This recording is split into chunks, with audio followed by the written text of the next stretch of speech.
instead. That's nice to see. So even though we haven't seen North Georgia really be able to march forward with a lot of convincing attacks, at least the back line up until now has been secure. Can't get the read on the bounce, and that's finally our first goal.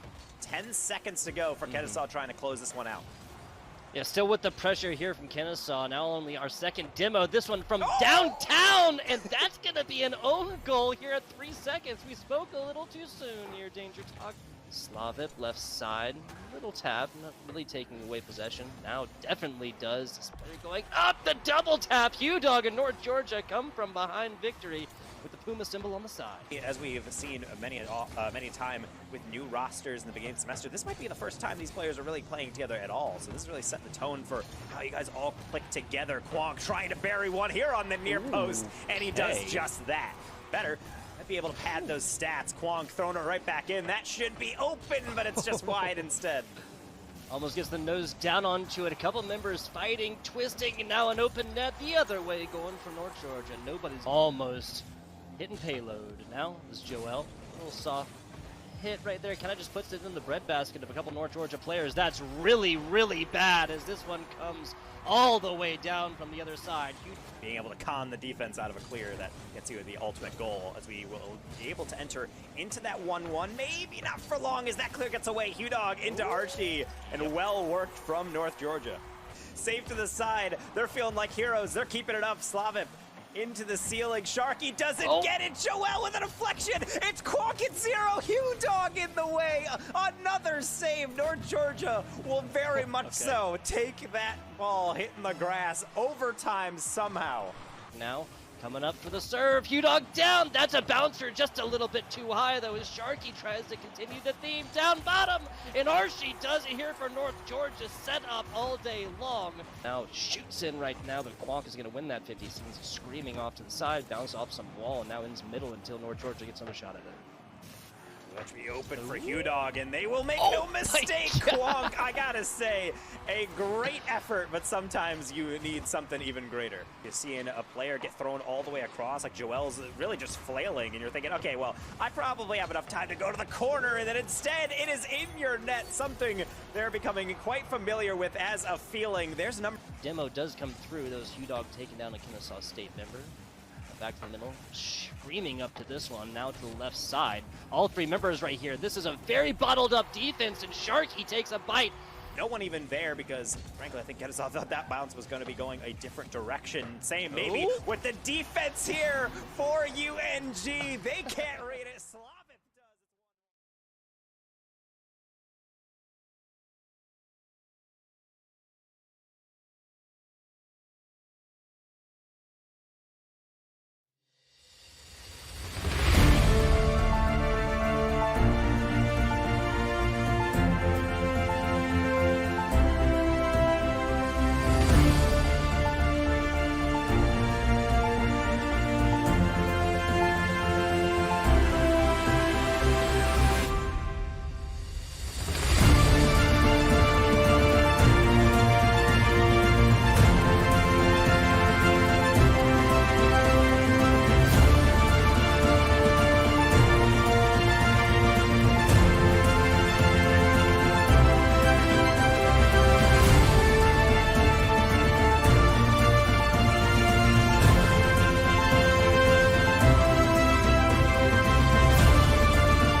Welcome everybody to the East Coast Conference featured on Esports U. We got two teams ready to duke it out on Valorant and two casters ready to take you through that action. My name is Seymour. With me is Zobi. Before we get in the game, quick little introduction. Zobi, how you feeling today?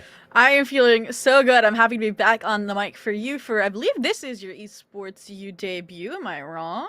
It is. First time. I'm excited. I'm excited for you too. I mean, this is my second time, so I'm not a seasoned veteran or anything, but we still are going to kill it with this matchup of College of Staten Island versus Southern New Hampshire University. What are you feeling about these two teams tonight, Seymour? Really, we got ourselves a spicy one for only week number 1. We got 2 teams who've faced off in the past. Southern New Hampshire definitely going to be the favorites going into this one after what we saw from them in CVAL last year. College of Staten Island couldn't really find too much information myself. So, we were talking about this. This might be kind of a chance for them to redeem themselves going into today against SNHU. And I think we're going to be really looking forward to seeing how they have evolved going into this new season. How about you? How are you feeling about it? Yeah, I completely agree. I mean, it's basically that dark horse of CSI versus these seasoned veterans of SNHU who have even won, I believe they said, the East Coast Conference the past 2 semesters. So we are definitely starting out with a bang with the reigning victors. But what maps is this battleground going to be on, Seymour? It's the big question. You and I, we know the answers. We got Haven, Lotus, Ascent. Yes, folks, it's right. It's not just going to be Haven, Bind, Ascent. We get a Lotus confirmed being in this best of 3. So that's going to be something to look forward to throughout this one. And maybe a little bit of a curveball thrown in from SNHU that Staten Island might not be ready for, Zobi. Yeah, like you said, it is the kind of unstandard map among the rest of Ascent and Haven. But even then, like SNHU, yes, they chose Lotus, but they've been doing a big roster rehaul as well. So we might not see the compositions we're used to. They may be testing out new roles. They may be testing out new compositions. But like we said, we're starting on Haven. Are you expecting to see anything out of the ordinary, or are you expecting kind of that double initiator kind of approach? Do you want like the copium answer, or do you want the real answer here? Because I want both. I mean, copium answer, yes, give me all the wacky things that you can offer to Haven match. The real answer, no, I don't expect anything new. I expect to see, possibly a Killjoy on this map, the Breach, a Jet Duelist for sure. I know I saw Rain on Haven the other day, so that was crazy. But, I was thinking the Omen for a controller, but we already have a Seikuo locking in the Astra, so I guess the copium was working out, Zobi, and we already get a little bit of a change up in that controller role. Astra not being too bad, as that Cosmic Divide is definitely going to provide a little bit more on that execute over towards C, and even splitting the map in half when you do need to defend that site. What are your thoughts on that? Yeah, I mean, definitely SNHU going for the more standard approach minus the Astra pick, which I personally love as like an Astra player when I do controller, just because of the post-plant utility they bring. So not only do they have the Killjoy and Silva, but then you have that Gravel and that Concuss. On the other side of things, though, Staten Island, they might be the spiciness that you are looking for, Seymour. Currently hovering the double duelist, and their info initiator that they've locked in on Saga is the Fade, not the Sova that we're used to. Like a Fade pick? Hello? Yes, please. I love Fade. Love seeing her. Another pick that recently I've seen picked on Haven by other teams in the collegiate scene. So, it's not the biggest surprise to me. Possibly, a new resurface of this Fade pick. But it definitely is something that we still have to be cautious about, as it hasn't really been seen on Haven for too long. The Phoenix, I'm pretty sure, got locked in too, so that's another one we have to keep our eyes on. Phoenix, being a duelist who can really apply pressure on your offenses, take some space forcefully with those flashes. Not easy to look away from the Phoenix flash at all. Yeah, and another thing about that site take potential is if you layer on, obviously, Nightfall from Saga with, say, a Run It Back, I would say it is just as powerful as the opposing side's Breach with the Rolling Thunder. Yes, it is, takes 2 ultimates versus the 1, but the Run It Back comes online twice as often since, those duelists do have the lower orb count required in order to get them online. Other than that, though, Haven, I mean, how do you think these compositions are going to fare on their defensive half then? I mean, both have Killjoys, but that's about it. Defensive half? I have to go for the Astra pick. I mean, like, something about this pick for the retake potential and that Cosmic Divide, if you are farming that ultimate, quickly, it's something that I don't think a lot of teams are going to be used to, these days, being that Astra's been out of the meta for so long. But at the same time, you look at what's on the opposite end, and that Phoenix is going to provide a lot of potential for breaking through these Astra setups, whether it is going to be the Nebula or the Gravity Well, or, even the stun potential on the CC that this Astra is going to bring. The speed capabilities of the composition with the Phoenix is going to be something that might cause some trouble to the Astra, but I still do favor the Astra. Another thing, though, is that CSI is starting out on the attack. So even though you said SNHU has a better defensive comp, it is like kind of against this aggressive double duelist composition with Loney on the Phoenix. So I definitely think this half is where it's going to kind of be, what we expect it's going to be like the clash of the compositions, and then the next half it's going to be like who knows what is going to happen. Regardless though, it will be CSI having to start strong, because if you prove to be correct, they might struggle on their defensive half unless they get aggressive, unless they get creative with this double duelist composition. This is Haven too. This isn't like your typical bind where you might struggle at farming those ultimate orbs at all. Haven, for the attacking side, is going to be very fruitful for if you do want to, push out, farm those ultimate orbs every round and try to get one of your, main site take ultimates right away. So there's so much potential for both of these teams that I'm really curious going into this season, being as it's week 1. How much have they practiced together? How much are they ready to execute those strats and really manipulate Haven to their will? Because that being, week number 1, a lot of teams might still be trying to find their groove, Zobi, and this might be more of a barnyard brawl than, set strategies for teams than that we might be expecting. So it's going to be very telling early on in this Haven how prepared these two teams are for the new season and really what capabilities they're able to bring to week number 1. Yeah, I mean, it's Haven. If you can't start at the gate on this map, on the bread and butter of Valorant, then I completely agree that you might not have the most fun on your season. But regardless, we are about to jump into the action, jump in to see which team will strike first here. And it does look like it's going to be a pretty heavy mid push coming out from the attackers right out the gate. I don't mind this at all, but at the same time, Blitz is getting a lot of information through A long. The Haunt's not going to spot this either. Tailwind's going to be procced while this is happening. The slow approach up mid might be forcing this out. Sokka and Loney, though, quick to open things up for CSI. Is that B site now getting planted on? Yeah, like you said, B-site being occupied and that pressure from A being stalled out. The question is, are they just going to be happy on this site? Are they going to try and push out to the extremities, which is exactly what Lonnie is trying to do? Regardless, though, they've kind of given up on fighting this flanking Sova. The turret being left to appease the pressure all in its own right, which we'll see how that decision pans out as Suka does, in fact, follow through. And it's actually Seikuo to open up the site.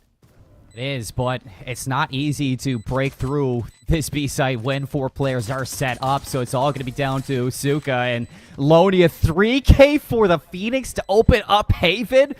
Round number 1 going to CSI. Staten Island starting off strong, and with the 3 kills, it's going to be ever so closer to that run it back early on now. Yeah, I mean, that's one way to justify the Phoenix pick here on Haven or even in the East Coast Conference. But, I mean, I'm wondering if we need to see, obviously, only second round. I'm wondering if we definitely need to see more proactivity because they kind of just gave up that B site in the effort of searching down A long. And you're used to seeing that kind of Sova Jet combo, so it's not kind of out of the ordinary. But then the distribution on C and B weren't as interesting. Regardless, though, now in Econ, and it's about to be that backyard brawl you talked about, but on grass. Ooh, I love this. SNHU trying to force the issue. Nice little off angle from Blitz. Might be able to recover the gun. It's a little bit out, and no, the Stinger can't get picked up. CSI able to restabilize, and all this early effort just for that 1 kill. Suka quickly trying to flank things out, but that's going to be made aware. Potato nowhere close to helping the Sova, and the full rotation from CSI already heading to C. Yeah, I mean, they have all the information they need. They saw the Killjoy on B. They saw the Sova flanking. This is a great decision, a great pivot to ensure that your eco doesn't fall apart. And Lonnie is just the cherry on top to take out Potato, and Shattered gets the backstab off of Suka to close out and ensure that they have a pretty healthy force up and bonus now coming their way. Zobi, I know this is only round number 2, but I'm loving what I'm seeing from Staten Island. The unisons of this team helping each other out, making sure that they're covering all angles. The communication seems like it's on point. Yeah, no, I mean, Suka hasn't been able to slip through the gaps the 2 times that they have tried to from different sides of the map. One the A side, one the C side. I'm hoping that they kind of abandon that idea, at least for now, considering they have these better weapons. They have the 5 Vandals on their side, and they should be headed to, like we said, a first point on the board if they play their cards right. Regardless, though, obviously those frags means that they are 2 off from the run it back, which would be a great execution tool. But it looks like for now the execution is just to try out Garage off of this Paranoia, and it's the gravity well to completely force them back into grass and shut down that attempt. That's the dynamic of the Astra that you and I are going to be looking for, the ability to just cover a certain track so quickly. Still Staten Island looking to pressure out Garage while they set up for a semi-B execute. Might just be fishing for a close kill, maybe a mistake from SNHU getting too aggressive, but nobody is getting too aggressive. Very patient from Southern New Hampshire. Finally, Suka's going to spot someone out. A little bit of shots there are going to deal some damage, but held close by that fade. Ken's going to get away. Seiko actually going to open things up. This Asher with that Vandal going to shut down the Phoenix. That's a lot of pressure taken off from CSI. They have to dedicate themselves to a site, but Seiko continues to collect these kills. Yeah, they might not even have the opportunity to push the issue towards the side. I mean, the Killjoy still on C, still fighting here, playing Hot Potato with this Nebula, waiting for the right time to strike, and it's with their teammate. The backstab comes out, and now suddenly Saga's left to get back onto the site, 30 HP, and it's not even planted for them.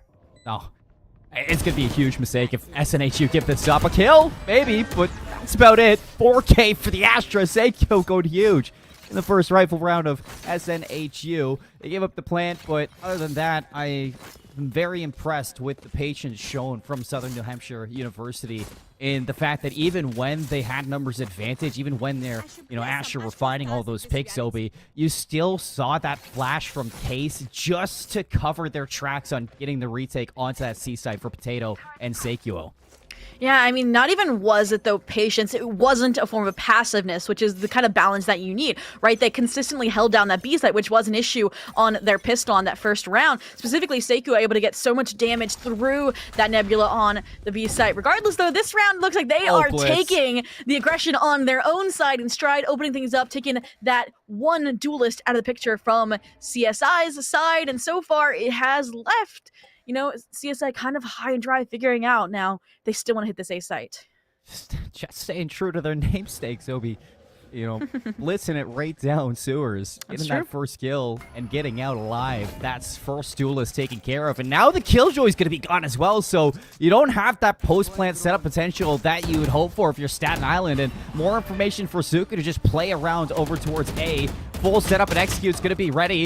And Suka's actually going to go down, but the help's already here. Brentham may be able to collect a little bit of two. Maybe start a little bit of a curl back, but Case on the off angle. Do they check this? They do not. Sega's going to go down. The trade still continue for an SNHU. Seikuo now going to have to clutch for the squad. And the drop on down right onto the Phoenix. Expecting the Omen to swing. Low HP, and Seikuo does it again.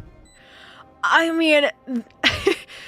The SNHU started out the round so strong from the first blood to holding down that side, and then ultimately they just kind of let Branthium take these solo fights and ultimately take the A side, and that did leave all of the pressure on Seikio to deliver, and that is exactly what they did. The 2v1 clutch to keep their team in things, to tie things back up, and that is exactly the kind of action we need. I mean, look at this confidence. Look at how they divided these fights, not giving any time over to Lonnie to kind of reposition themselves to fight alongside Brentham after Spike had been planted. That's going to tie us up. 2-2 we go, breaking the economy once more for CSI. So this is going to be a little bit of a broken bye going into this next round. Sheriff, Bulldog, the makings of what could be a thrifty round. Oh. And a kill to start it off. I mean, you couldn't ask for something better. 2 kills. And I mean, running back's ready. Yeah, I was going to say, those 2 kills are without the running back, so let's see what they can do with it. And a Vandal collected. Looks like they're not done hunting. They've established the B-side control, but they are pushing to try and search for these players on C. But unfortunately, that reserve we talked about from SNHU will leave them with nothing. Like I said, the makings of a thrifty, and now Vandal collected. Seikio is still alive. I mean, this is doable for the retake. Nice shot there on the can. The finisher, too, is going to equalize. Headshots galore. And this Astro is just continuing to be such an issue for CSI, even on the post plan. As soon as the smokes dissipate from your Omen, leaves you kind of in the open. And with those Bulldogs and the Sheriffs, even though you have a little bit more close quarters, they're just not able to hit those shots.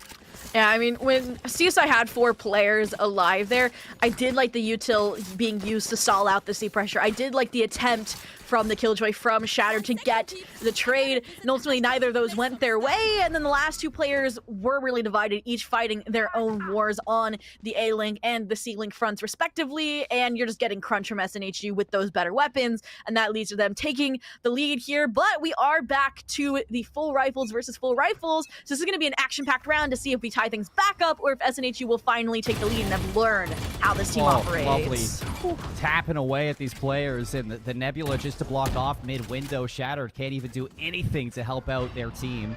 So CSI kind of stuck wondering, what do we do next? They just have to wait out for this aggression to alleviate and go back to the drawing board, I guess.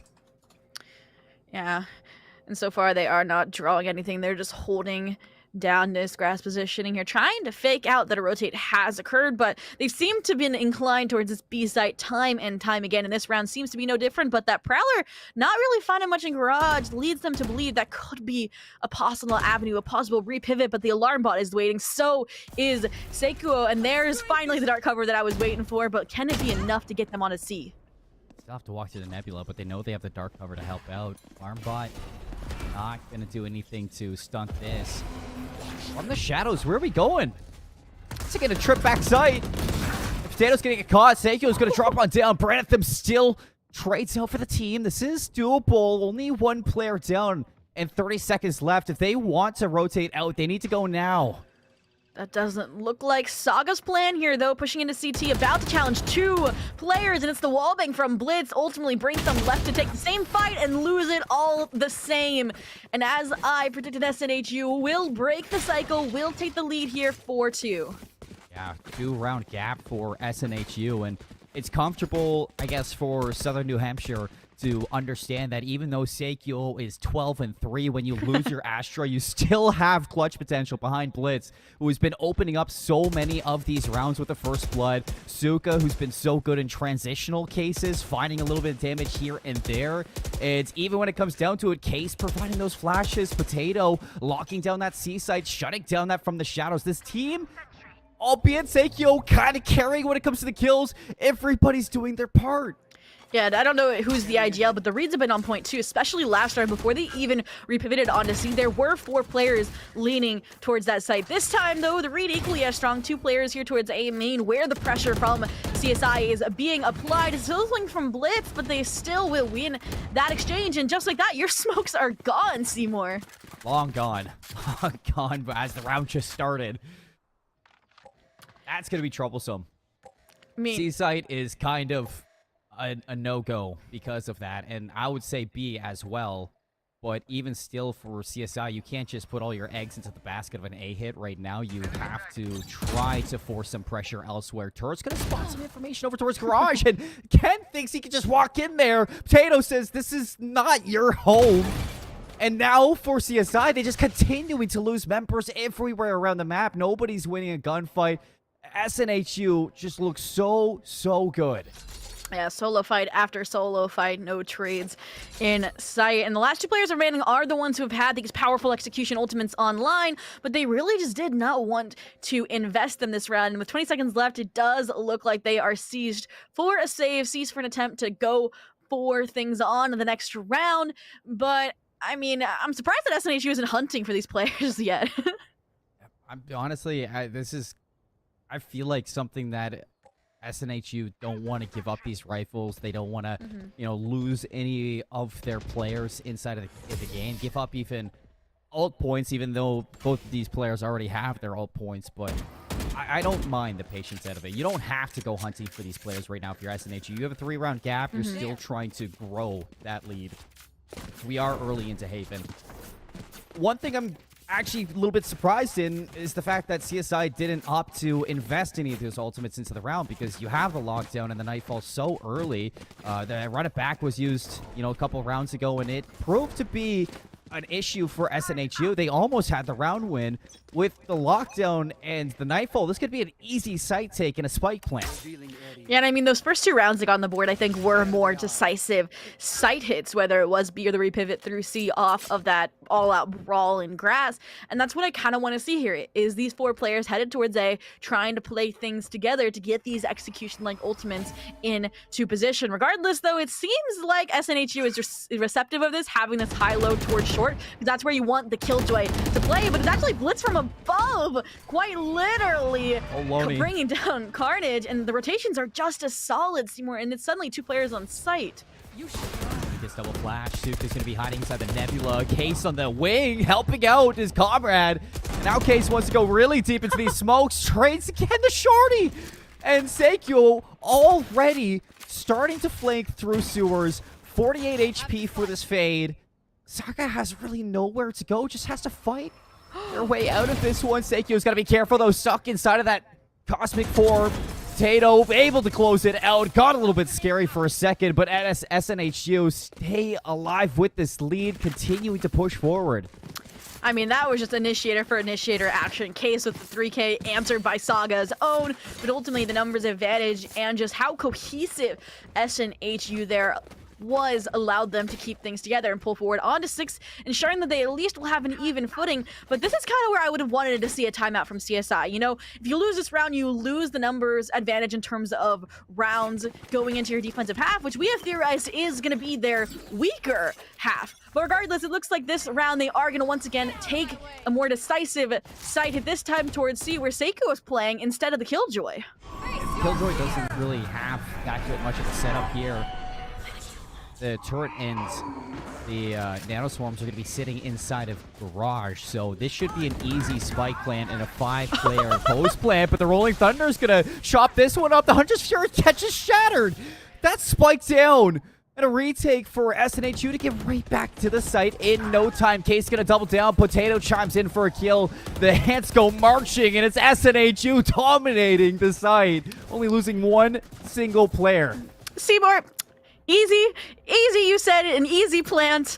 I mean, they probably thought it was easy on the side of CSI, and then they got hit with the Hunter Fury Rolling Thunder combination that ultimately, I mean, I was even season ready to say, oh, this is the first time we're going to see a 5-on-5 retake, and SNHU was like, we've got this site on lock, even if we are giving up this much space, even if Seikuo is completely backing out after exhausting that Nebula. They had a plan, they're controlling the momentum, and they've even established now a lead in rounds before the next half. 7-2, this just keeps growing, and so much invested there from CSI. You're really hoping that round went your way if you are a Staten Island fan, but just have to keep trying, it seems. Seikuo is going to be low in Garage, so a little bit of damage done by Staten Islands. Now starting to force in towards this Garage is going to be Saga, with the rest sit on B. B has been so kind to this team, but can they do it again is the question. They've gotten the timing here below window. Seikuo will push out, but we know that the patience is what they're known for, and I think they heard them. A literal misstep could cost them the round here, now that the run it back has been shut out on the B side as well. Suddenly a 4v1, only the Deagle Demon Loney themselves remains, and they're pinched. All that patience for CSI just kind of thrown to the winds with that misstep, like you were saying, from Saga, who could have had a flank there if you just waited a little bit longer. Seikuo has been in Garage, and if not Seikuo, it's been Potato, so it's been occupied constantly, and you have to keep that mental note. So mistakes from CSI costing them the smallest little troubles in getting into these sites. The run it back was also shut down, as you know, like you said before, the calling of SNHU has been on point. They put the double stack onto B, and they continue to just push down CSI. Blitz brings out the op. I feel like this is the first time we've seen the op at all. He's been holding on to it, I think, at least 1 round, but finally making some noise with the boomstick. Yeah, I mean, I was wondering why the Sova Jet were there, but they clearly showed me why right at the round start. Regardless, though, this means the Killjoy has occupied the A side. Even the rotation from Blitz is going to be correct here. Ken trying to make the most of this tailwind as it expires, trying to gain space, but will find nothing because of this Nebula. And although they've already lost 1 player, they've used all of this utility, they're just now getting onto the site. Look how scared they are to do it. Blitz is going to get caught. The lockdown's about to be used too. The Paranoia lockdown for the retake, but the spike's not even going to go down. Suka's got the lineups. And now the retake once again. They just collapse onto these players. The lockdown has to force Ken all the way into the back. SNHU has already seen this. The defenders with yet another round to push up to 9, Zobi. This is starting to get a little bit grim for Staten Island. Yeah, I mean, Suka's like, I don't need a Hunter Sphere to deny the plan. I got the shock darts with the Killjoy combination. And once again, that just shows how strong SNHU has been reading, how, like, there's been no counter-stratting really on the side of CSI. I mean, we've seen them fall back and then use, obviously, the Rolling Thunder, Hunter's Fury, and then that round they fell back knowing that Potato was seized and ready with the lockdown. And both of those times, Spike never even got the opportunity to be planted, so there was no time favorite for CSI to play off of, and then numbers just crumbled. Regardless, though, last round in the half, so obviously you're gonna have some sort of forced buy, and it looks like they're going to the site that they've been able to take most successfully, B, where only Case is waiting, it seems. Potato has been so dynamic with this Killjoy util as well. Now back in towards Garage to spot out to the players. B, the safe zone, it seems, for CSI. Once again, seems to be the eyes of Execute. The spike goes down. Loney's going to be set up in the back. Shadow's going to go down, so yet another player disadvantage as Potato and SNHU trying to work their way through Garage. Sock's getting shot in the back of the head. That leaves him down to 2 members. Loney back down. Branthan on 0 HP. Southern New Hampshire, the retake Kings. Wow, double digits going to be gained at the half. And on a defensive side for Haven, too, this is their game to lose. Yeah, I mean, whew, just no map control that CSI has been able to take this aggressively. They've been able to maintain or been able to keep in to the late round. It's just frags taking it back in force. Specifically, I would say, but that flank, whether it's a really long one, like a really short one, like we just to kind of pinch that grass player to open up the B site retake. Otherwise, I mean, this is the half where we are going to see kind of a huge reshaping from CSI, and with this double duelist composition, we're going to have to see the creativity come out too in their plays. Maybe you don't have to use the Cosmic Divide that round. Did they even use that? No, they didn't even use the half. That's what I meant. They had it, what, round 3, round 4? So fast. 17 kills for SNHU. And look at all 5 of these members just looking to push onto C right away. The dash through from Blitz to look to take the space. Nebula in the back is going to keep Shattered at arm's reach for now, but Blitz looks like they want to go through. And they're going to do it. Oh, the timing's in their favor. And smoke goes down. Shattered caught with the gun out of their hands. They still recover, but the trades for SNHU just so good. Oh, no. Oh, no, Zobi. SNHU is just having fun here, obviously. Ken, though, is the one to shut it down. Now leaving Case in the 1v2. They should have known that they were CT side based off the trade on the Killjoy. And now caught with their knife out. Dang it, though. They've given the 1v1s, but ultimately the trade still will come through. And I'm surprised it's Loney that died there. They were the one behind Ken. For a second, they lined up. Oh, yeah, they definitely did. And I thought that Case was going to do it. I mean, Case has been very quiet this game. 11 and 10 is not too quiet, but it hasn't really been the star of the show where Suka, Blitz, and Potato have had some pop-off moments here and there. Case has just been quietly doing their job, finding their kills, you know, stunning where they need to, flashing on the retakes, and it's been great, but as a player you definitely do not want to take lightly for sure with how many engagements they have across their stats. But CSI, they finally stem the bleeding. That is, I think, the main point of that round. They find their 3rd round, they start with a pistol, and now they can start the climb.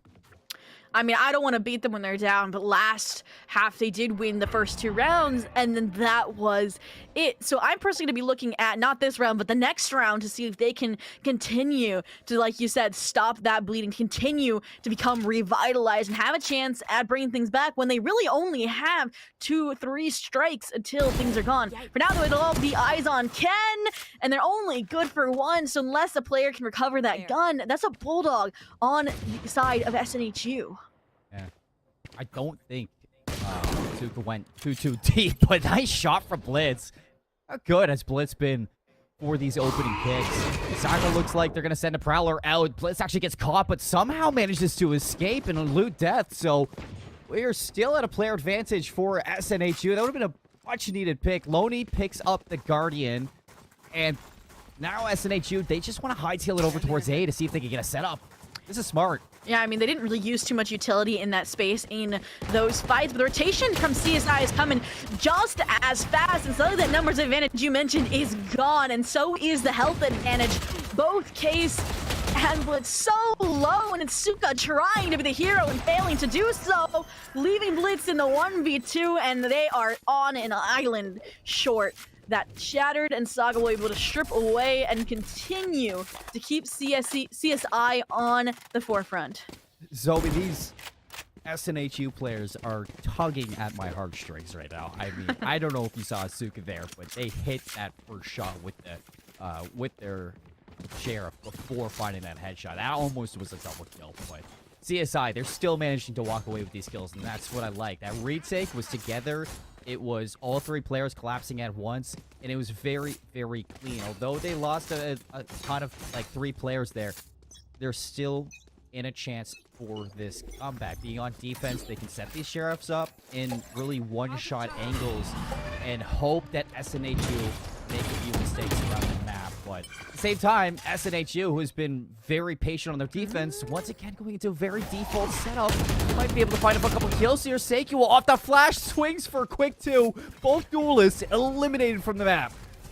Yeah, I was wondering why Shattered and Saga were the ones with the bigger weapons here, but I guess it's the correct read in hindsight since they are one of the 2 players still alive.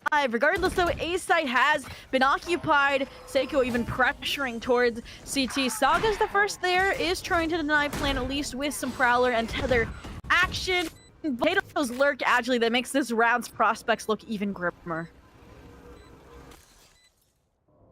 Ranithim not going to get spotted by that owl drone, but still it's a big hole to dig yourselves out of. They got to put in overtime for this round win is kind of where I'm going at, and I don't think SNHU are going to let that happen. On the brink of that 11th round, Ranithim and Saga, they might be thinking at trying to go for this, and you know, now I'm really thinking that they could do some real damage here. Seikyo's going to swing, Ranithim can't do it again. And Saga's going to try to look for a couple exits there. Nice shots onto Case. Takes another rifle out of these players' hands. And, yeah, dying to the bomb. Full reset for CSI going into the next round. They gave up the 11th, but, hey, time to try it again with rifles. Yeah, I mean, like you said, being able to get those few picks with the worst weapons will at least keep, you know, some economy in check on the side of SNHU so they don't run away too much further down the line. But, I mean, even the first 2 rounds, like the pistol and the buy round for CSI were pretty close. So if they lose this round, they really don't have any weapons to bring on to that match point. So it is or die this round, which I think is why I like a more reserved approach, minus the double duelist pushing out a main again. But they are playing more for this it appears. This is why those 2 kills were really important. Blitz only has a classic in hand. Had to buy that armor, didn't have enough to purchase a rifle or even anything else, and Case, only light armor behind this Vandal, so still there are some cracks in the armor of SNHU for CSI to really exploit. But working through this, Blitz being very passive, same with Case. If Seikyo finds 1 pick, maybe even 2, like we've seen this Asher do plenty of times, that's going to be rifles recovered, and CSI might be looking at Lotus. Yeah, I think that's why they didn't have Blitz buy weapon. They were hoping they could punish this A aggression and get one for them, but that has not worked out here. The only thing that I do notice is all that KJ utility on the C site is gone. And so this is going to be a lot easier of a C execute, which is exactly what they are going for. Sova, Breach utility are in, and so is the action. Paranoia hits almost everybody, but still Case and the rest of the team able to recover. Case gets a double kill. Flash out for Loney. Shut down on the run it back. Saga right behind to re-entry back into the site. Saga still fighting tooth and nail for 3. And a 1 versus 2 for CSI to continue to be in a good spot. But Suka shuts it down. And CSI now facing a game loss here on Haven. Lotus. Their map pick. Oh, this might be just looking at Lotus now with that loss. I mean, that's an even scarier prospect, right? Lotus is SNHU's pick. That's their home ground versus this is where CSI clearly might have felt more confident, unless it was like Splitter Lotus that got banned early. But regardless here, like I said, they don't have much to work with. Yes, Ken will have that Bladestorm online. Yes, they're one off from the Nightfall or from the Shadows, but you only have a hero rifle on Saga thanks to that 3K they got. So Ken, playing aggressive here, is going to try to be that hero, and so far the frag's going in their favor, but Loney will fall in the crossfire. Small little things like that, Zobi, that would have been a lovely first pick to have, but now Blitz feels like all the wind is still in the sails, so here we go. Saga, we're going to continue to press on, but the trade's so good. 2 kills at a Potato and Suka. Spike going down very momentarily, and it's going to be a 2 versus 3 retake, and Suka still has that Hunter's Fury. And this time, no hesitation, though, from CSI. Not able to clear the corner, though, and just as fast as the retake attempt starts, it is ended by Blitz, and that is a 13-4. The first map, CSI not able to rewrite history just yet, which means Lotus will be the chance to do that. Yeah, I mean, that's your map pick if you're CSI and SNHU. You can really see why they were favored going into their previous match where SNHU did win, Zobi. They looked fantastic. Their team coordination, Seikuo, and the frag potential that this Astra was bringing. There's so many times I was seeing their Astra as the entry towards that site, and they were getting the job done. I mean, don't fix it if it's not broken, I guess. If Seikuo feels like they can entry, they can do it all day long. But for SNHU, they just put on a show on Haven. Yeah, no, I completely agree. At the beginning, you said this one, we don't expect things to be fully fleshed out. And what I saw from SNHU, if that's their week 1 action, it looks so promising. I mean, we talked about how they competed in CVAL, we're top 8, but I mean, they definitely want to go all the way with this new roster if this is the action they're bringing just to the East Coast Conference alone. Yeah, with that, I mean, Lotus just on the horizon, Zobi. 1 map here for CSI to see if they can sneak away with the map pick of SNHU. They want to see CSN. If they want to take a win in map 1, it has to be some revenge coming up after this break, folks. We'll see you with some more Esports U.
Welcome back to the East Conference Valor Division Week 1. I'm Zobi, this is Seymour, and we are about to head into Map 2 of Lotus for Southern New Hampshire University versus College of Staten Island. And what a Map 1 on Haven that was, Seymour. Yeah, I mean, a roller coaster of emotions, Zobi. We go into Haven. CSI start off with the pistol round. They win both pistol rounds, might I add, but they just weren't able to put it together when those rifles were in the hands of SNHU. A lot of fragging potential in SNHU were causing some issues with CSI on their attack for some site executions, some retake potential. I think that going into Lotus, there's a lot that CSI are going to have to work on, and I hope that they talked about during this break. Because SNHU right now, I feel like the only thing they're talking about in their camp right now is just, all right, let's do it again. I mean, Seikuo mainly was the person that consistently could not be shut down, was consistently the problem child that CSI could not deal with. And I mean, I'm just curious if we're going to see the resurgence of the Astra, if they're going to flex over to the Omen or the Viper, if they're pulling out a double controller comp. I mean, we don't know if that was a strong game for them with the 307 ACS, or if that's their standard, if that's their normal. Those are some crazy stats for your controller to be having. Oh, yeah. I said it before the break, you know, their Astra, Seikuo, was oftentimes the entry fragger for the team. 20 kills, 3 first bloods, 5 assists. I mean, Seikuo was doing it all. And even on a lot of the retakes, there were multi-kills being shown from this Astra and a lot of transitional points. You know, Seikuo was set up either in garage or on C to shut down a lot of the CSI executes. So a huge part to play when it came to the win on Haven for sure, but it was a team game for sure that SNHU really putting on, and I love the coordination that we were having from this school. You brought up a big question, the double controller comp possibility of Lotus. We were kind of talking about this. You expect to see at least a Viper, you know, Omen usually on Lotus, but with how good Seikuo was on the Astra, I don't doubt that we see it again, and here we go. The lock already happens. I mean, if you're confident in your agent, go for it. Regardless, though, Case still memeing us like they were over on the Haven agent select. But so far, it's kind of what we predicted. I mean, yes, they haven't kind of solidified or settled on that double controller just yet, but I expected to see a flex over to the Rays, and it's actually Case to be the flex over to the double controller. On the other side of things, though, Staten Island not giving us too much information just yet, but what I see is a pretty big change from Haven. A Gecko would be interesting for sure. I mean, Gecko's not horrible to pick, but I think that there's better that we could do here. I wouldn't mind seeing that fade again for Lotus. I think if they really feel comfortable about it. Hovering the Harbor, that's another good pick that a lot of people, you know, don't usually bring out, but for Lotus, Harbor provides, you know, a lot of stalling potential, a lot of information denial, and even with their Reckoning, a lot of retake potential. So I don't mind the Harbor pick at all. We do get the Gecko picked out by Branitham, who was playing the Omen back on Haven. I saw Killjoy as well. I think they had the double controller comp. I didn't really get to see the last two. No, they didn't go for the double controller. They have a double initiator. That might be a little bit troublesome going up against the Astra Viper, because if they have the Toxic Screen and the Cosmic Divide, that's not going to be easy. Yeah, no, I mean, you were talking about the Harbor and the use of their kit, and I completely agree with that, but they are the solo controller for this team, since they went for that Gecko Bridge combination, and I completely agree with you. All these ultimates that they're layering on is to try and strengthen that attack half, which is what they're starting on, but then once they're going to be on the defense, it's going to be definitely more difficult, definitely going to have to see a huge performance out of, I believe it's Shattered on the Killjoy again, and I mean, that's scary in its own right. It is. I think, you know, I was really big fan of that Harbor, but if it's just a solo Harbor, that changes a lot for this character. I don't think a lot of teams find success with just Harbor and that's it. You'd like to have something to kind of layer on top because of the downtime that you get from a Harbor and how easy it is to burn through that utility so quickly.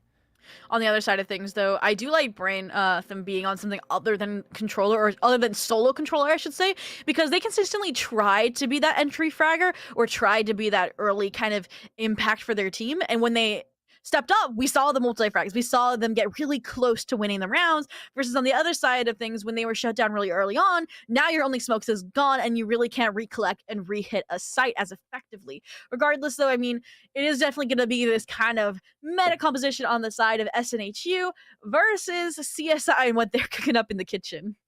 And that's what they were trying to cook back on Haven, too. Yeah. It didn't work. And now moving into Lotus and trying that again, I still think this really heavily favors SNHU going into the second map. It is obviously their map pick, so they've been cooking. They've been, putting together some strats for this one, obviously, wanting to go to this. We usually see teams go for bind. And the fact that we see Lotus, we know that SNHU is ready for this. Yeah, no, and I mean, I think this is definitely, they are trying to cook something up different, but they have different ingredients, right? They have people on different roles, and they had back on Haven for the side of CSI, and I think this is one of Gecko's strongest maps. I mean, the safety of plant you can get on the C site and everything is just an amazing aspect of their kit with that wingman. Otherwise, though, I mean, you have solid information, and you're going to have a lot of, I guess, flash potential with, the breach, obviously with the flashpoint, paired with the dizzy, and it definitely, I'm hoping, will help with that issue we saw of them running out of utility early on and making sure they have options in the late round for these rebounds. Otherwise, I'm hoping maybe it'll help fix their issues of not layering util effectively enough in these solos or double swings, but otherwise, it's definitely, it'll be interesting. 100% it has to be. We had a lot of potential in their composition back on Haven. Just weren't able to see them really execute and put it to the test fully on Lotus. It's a need if we want to see Ascent. Zobi, map 3 still a big question here. Do you feel like Ascent is a big possibility still? Oh my goodness. I mean, if Ken can step up even more, if they can be enough for their team, I could see it happening. But otherwise, this composition is just so clean on the side of SNHU. And Seikoo not swapping off of that Astra makes me think that they are on kind of a hot streak tonight, and it will continue that momentum here in Lotus. Otherwise, though, it does look like on the side of CSI, they're trying to start things off strong, just like they were able to on Haven with a fast hit towards the B side. Regardless, look at the pressure on A, though, that Ken has to face off against. Yeah, Potato gets caught, and that is going to allow CSI to start continuing to look for yet another pistol round win here in this matchup. Seikoo is going to be looking to open up the door to cross in from A. That's going to happen. Spike is planted at B. Flanks coming through from the team. SNHU has a chance to set up for a couple hits. Ooh, but the frags are so far going left and right. CSI actually has numbers advantage, and although Saga is concussed, they're still fragging, and suddenly Case is the last to stand, the last to fall, and CSI will take a third pistol under their name in this series. Two very strong looks from both of these teams where, just in the pistol round, SNHU, they lose the site, they disengage, they set up multiple prong attacks for the retakes, but CSI, they meet them kind of head on, and they double down on the fact that if you're going to set up multiple attacks, we will defend those angles, and they push back into their spot, and they take those two players down, and they really solidify a point of holding down that side, which I really like. So that's 3 pistol rounds now for CSI. I mean, clearly they liked it so much that they're trying to recreate it there. And the only issue really was that Shatter was first blooded last round, so they didn't have that flank hold that we saw SNHU try to capitalize upon. But regardless, now they're trying to execute into this site through this toxic screen. But I think there's a little bit of a cold feet situation. And now it's a double blind, actually. And it looks like we're actually going to see a retake attempt from SNHU.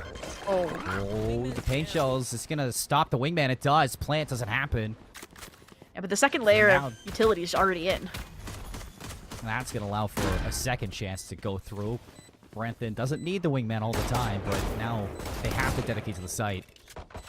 Yeah, but nice high-low coverage here. Multiple angles being covered at the same time. But Seikoo still able to slip through the cracks as well as blitz. And now they're having to waste all that post-plant utility so early on. Numbers advantage being stripped away. It's a 4v2. The toxic screen is up, but as it falls, Seikoo able to get another. Leaving Saga with a Spectre.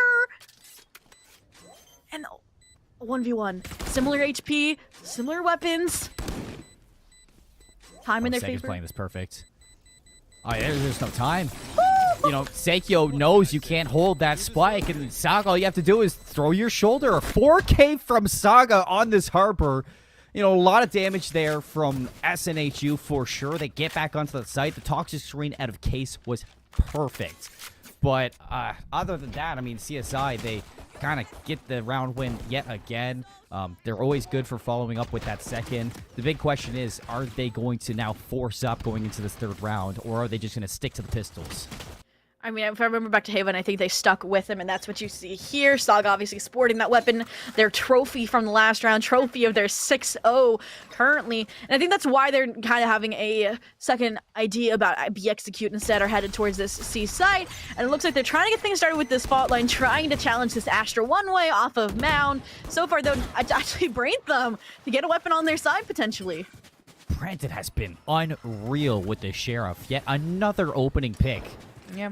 Now on the initiator role, has a lot more chance to really flex into these attacking positions. Flash out, Saga's gonna be the first one hit, locked in by the Nano Swarm, and they just get burned alive. That is incredible from Potato. Oh my gosh. And now Shattered has to rotate over to try and reinforce Lonnie's execute. But those weapons that they earned are now on the site unoccupied. Like you said, they have to get spiked. They cannot rotate just yet. And Potato has the right timing, the right idea. Shattered now left to potentially be the fourth. But Suka will be the one to close things out. And that is the first round expected from SNHU now that they had the better weapons, the rifles on their side.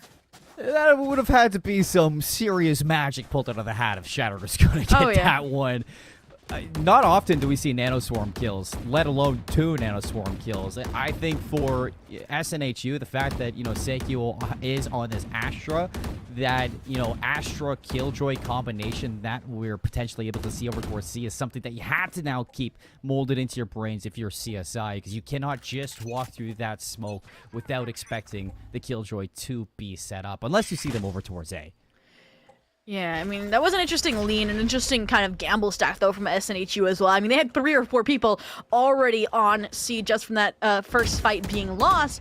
And I mean, if you had a quick pivot from A out of CSI, that would have been an over-rotation in SNHU's book. Luckily, they still tried to follow through, but that might give some ideas over CSI about how to rework their strategies as they try to hold on to this lead. They have the Reckoning online. They're kind of hanging out towards A, and I want to see them execute it. They've sat on these ultimates too long on Haven, and I'm hoping they change that now. That's a kill over towards C. Yeah. Reckoning could be dropped and they could pivot here, but they're going to go for it. Seiko's going to be full blind from the get-go. Brantham now, chance to just fully collapse with Ken finding yet another kill onto this Jet Blitz. Needed to find a kill there, but the timing not going your way, and CSI yet another flawless execute. Yeah, I mean, they just have not been able to figure out how to deal with this Gecko utility. Case has been left on an island. Seiko has been left on an island. And I mean, yeah, this is going to be a great timing if they can go fast enough. Oh. I might not even need to at this point. Blitz seems to have evaded some information, but as soon as you swing out, yeah, Shatter's there. Made no noise whatsoever. Yeah, this Gecko is seeming to be a real problem, Zobi. That's multiple times now that they've been caught by Brantham in certain situations, whether it is just the shots with the Sheriff or now the utility being shown. I feel like in the past on Haven, we've seen SNHU really keen on holding some close positions, but now they might need to pivot away from that. Yeah, and I mean, even though they invested the Reckoning that round, within the frags, both the Thrash and the Lockdown are online. So like I said, they have so many execution ultimates in their favor that you lose one, you get another one, and you get to go again. That's exactly what they're trying to do here on the C site, using the Dizzy to challenge the one-way, to challenge for mound control. And this time, it isn't reinforced by SNHU. They learned their lesson, they've fallen back, and are trying to play for this C site hold yet again. Oh, I'm loving this one. Going to invest that Gecko ults. Finds a kill. All right, so the trays come through from the rifles. They're able to cover their tracks, but now Potato just being so quiet. The right click of the Classic gets 2. We're at a 2 versus 2. Shattered once again, just looking to close off from this round. But this is getting a little bit too close for comfort. Oh, they have the timing. The Case has a stinger only in their hand. They've gotten the wrap. They've threaded the needle, and just like that, Braitham can't turn around fast enough.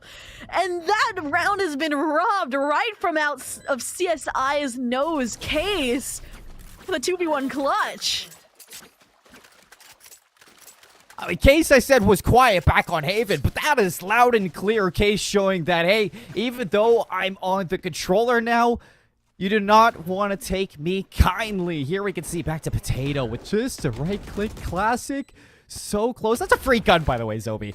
The fact that you can do that is crazy. But other than that, some nice shots from Potato to make that possible. Case closes out on a much-needed round. A thrifty for SNHU. That's heartbreaking for CSI. No, completely. I mean, they fell into the trap play SNHU had set up and still were able to walk out with numbers advantage thanks to that crunch. Regardless, though, now it is just a full-out brawl. A main of the Saga will get one. Ultimately, the frags go in favor of SNHU, and numbers advantage is already stripped away 4v3, but you do have these ultimates to work with. Lockdown invested, Rolling Thunder now online, and you even have the Wingman if you want to send them into this B site on their own. The Wingman got shut down in the past, though, and it seems like Blitz trying to slow down this site take yet again with those paint shells. You throw it while you have to avoid that lockdown. It keeps CSI back in their own spawn. They're not able to execute onto B because of the lockdown and all that utility. And I like this layer on for Seekers. This is just going to confirm that it's a B hit. The rotations are already here. There's 3 players watching B. I mean, not even just the fact that the Seekers are used, but the amount of respect SNHU is showing CSI by dumping all these ultimates into a player deficit situation. Regardless, now the third and final ultimate will be invested. The Rolling Thunder, but Blitz is not going to respect it. Able to take Shattered away before waiting for the rest of their team. And it's Lonnie to go nuclear in less than a second. What just happened? The Rolling Thunder puts Lonnie in a really good spot. Blitz actually gets away with murder, but the fact that Lonnie's able to play so close, they don't expect the breach to be right there. Quick little flash out. He swings perfectly. They line up for the breach. And CSI, they bounce immediately back after losing out onto a thrifty round. And that is going to put SNHU right back into this broken bye. It's a thrifty once again. I mean, thrifty for thrifty action is definitely what we were asking for here on Lotus if we wanted a chance to go to Ascend. But even though they're on that thrifty buy, Seymour, they do have these ultimates to work with. As you can see, Case, the Judge, the Viper's Pen. They even have, obviously, the Showstopper if Raze the Blitz wants to go kamikazing in. But for now, they're actually playing more reserved. They're not taking this A main control. They're not taking this A main fight. They're waiting here to play Tree together to see if they can trap these players to go through the revolving door. Definitely the right call to make, but do you hit your shots? That's the hardest part. That's here. true. You can read it all you want. B's a no-go zone. Blitz is already rotated out, so that showstopper, like you were highlighting, is definitely a possibility.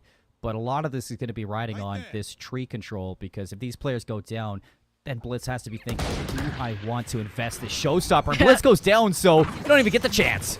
Yeah, and this Dizzy confirms there is a crossfire set up.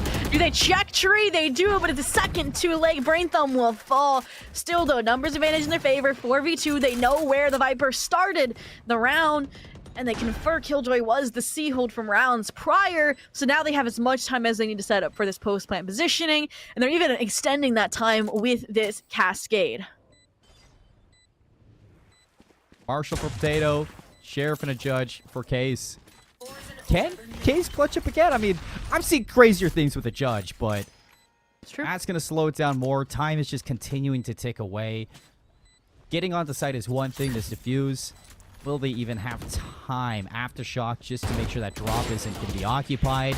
Now they know this is going to be a full-fledged retake through drop. Ken's going to clear out Case, and already CSI, they know this is a round 1 with there being no time. Potato's just going to die to the spike, and everybody else is going to stay alive. 5 rounds for CSI. Yeah, I mean, beautiful utility to stop any attempt at a thrifty retake, because they know that SNHU has and can make that possible again. And this is interesting. Our first timeout of the entire series, and it's actually on the favored end of SNHU here. I believe that's actually one of their coaches, Natlis, here, trying to think, okay, what is happening? Why are we losing 5-2 on our own map pick? I'm sure that CSI were thinking the exact same thing on Haven. Oh, that's true. That's true. So it's kind of like a taste of your own medicine thing at this point. It's just maybe today is just win on anything but your map kind of day. It's opposite day for these two teams. And a timeout is going to be called, rightfully so. This is kind of SNHU, although they're kind of questioning, what is going wrong. This is our map pick. Where can we really patch up these holes? A lot of it comes down to these site takes, and I think that even though they're losing, it has come down to some very minimal timing, some very small mistakes to them that, you know, a lot of these rounds you played over again, it could very well be an even game, maybe even a lead to SNHU. Yeah, no, completely. And I mean, going into this round, it is the rifles that was their save. Last round, obviously, so this is where you hopefully will see those additional ultimates coming into play, like the Showstopper, like the Cosmic Divide. And I feel like we haven't really seen that kind of 5-person retake come out of SNHU early. They're either shutting down right at the gate, or it's been those trap plays like we saw on the C side that led into Case's Stinger clutch. And I'm hoping that's kind of what we heard their coach talk about.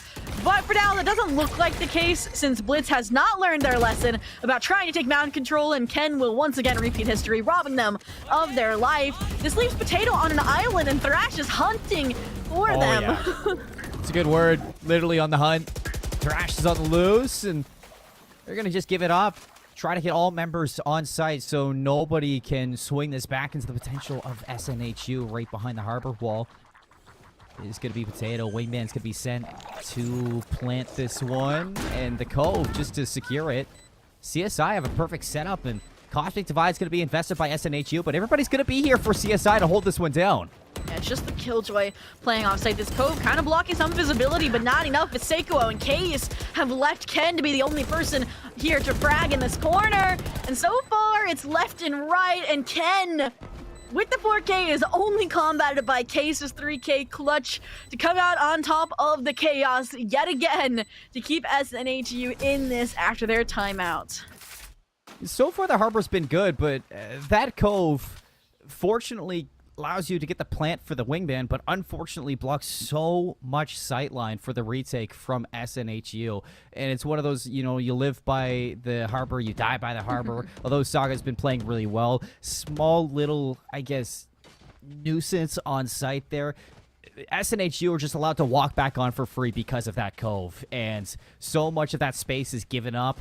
CSI were really backed up. And when it comes down to the guns, like we saw in Haven, if it's 1-to-1 like that, SNHU does have the advantage. And there we really get to see them flex their retake potential just by gun skill alone. And it was the nearly 5-person retake I had asked for, obviously, Blitz not being one of those players, but they still had a lot of force, which is exactly what I wanted to see. Regardless, though, it looks like they're trying to go back towards this B site on the side of CSI, since that's what was working in the early rounds, but the indication of this has also been given away now by the spray through this toxic screen, and you can see just the trades of that double controller utility coming in. Toxic screen falls, Nebula's up, and you continue to spray away and deny that space from CSI.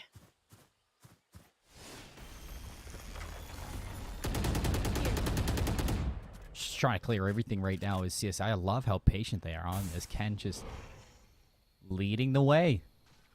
Nebula's going to get thrown up, and now it seems like they want to set up a 2-prong attack into B, being from B main and from connector. 2 players are going to be here, Blitz and Case. Do they stay alive or do they fight this? Seems like it's going to be the earlier of that. I mean, the Showstopper's online and invested, but the result comes through. It's actually Case to draw first blood after Spike has already been planted. Braintham, though, gets the trade off pretty early on. Shattered as well, gonna give up their lurk play, gonna play with their team in main. Suddenly, they have to deal with the pressure coming in through Link.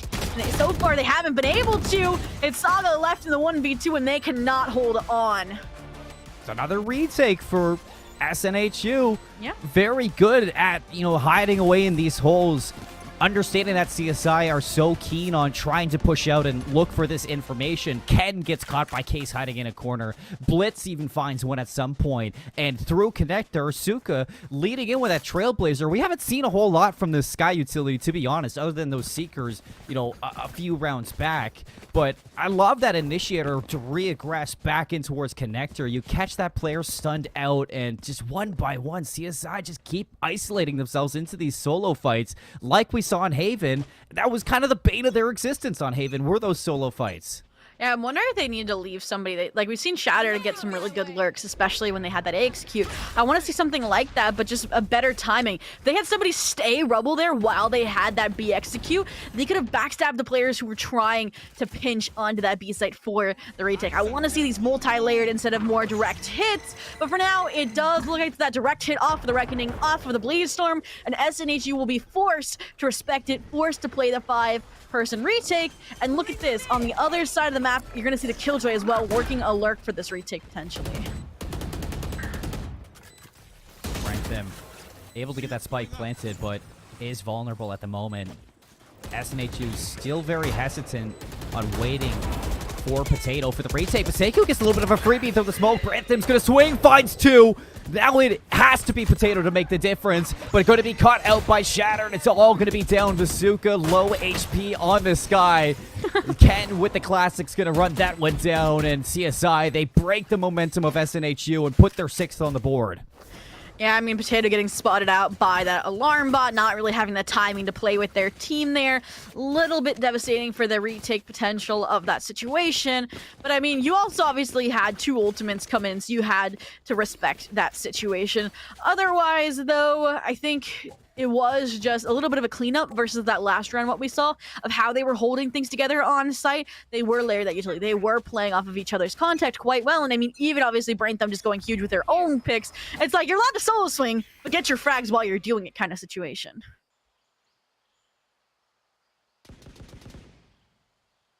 Just win your fights, Forehead. Yeah. Heard it here first. Win your fights. It's my analysis right there. It's great analysis.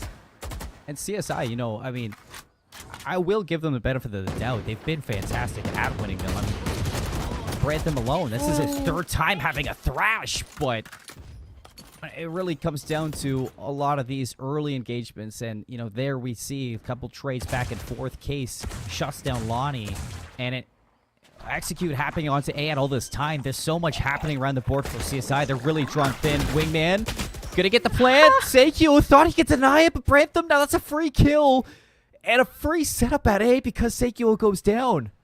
I mean, that's quite literally a kamikaze kind of strat there to try and stop the plant by the time for the rotations, but it ultimately has given the numbers advantage away. In the meantime, though, SNHU was able to collect these better weapons, and they might not be expecting both on this flank. Regardless, though, Alarmbot has read out at least some sort of presence, and as the toxic screen falls beyond Shattered, who can't get either.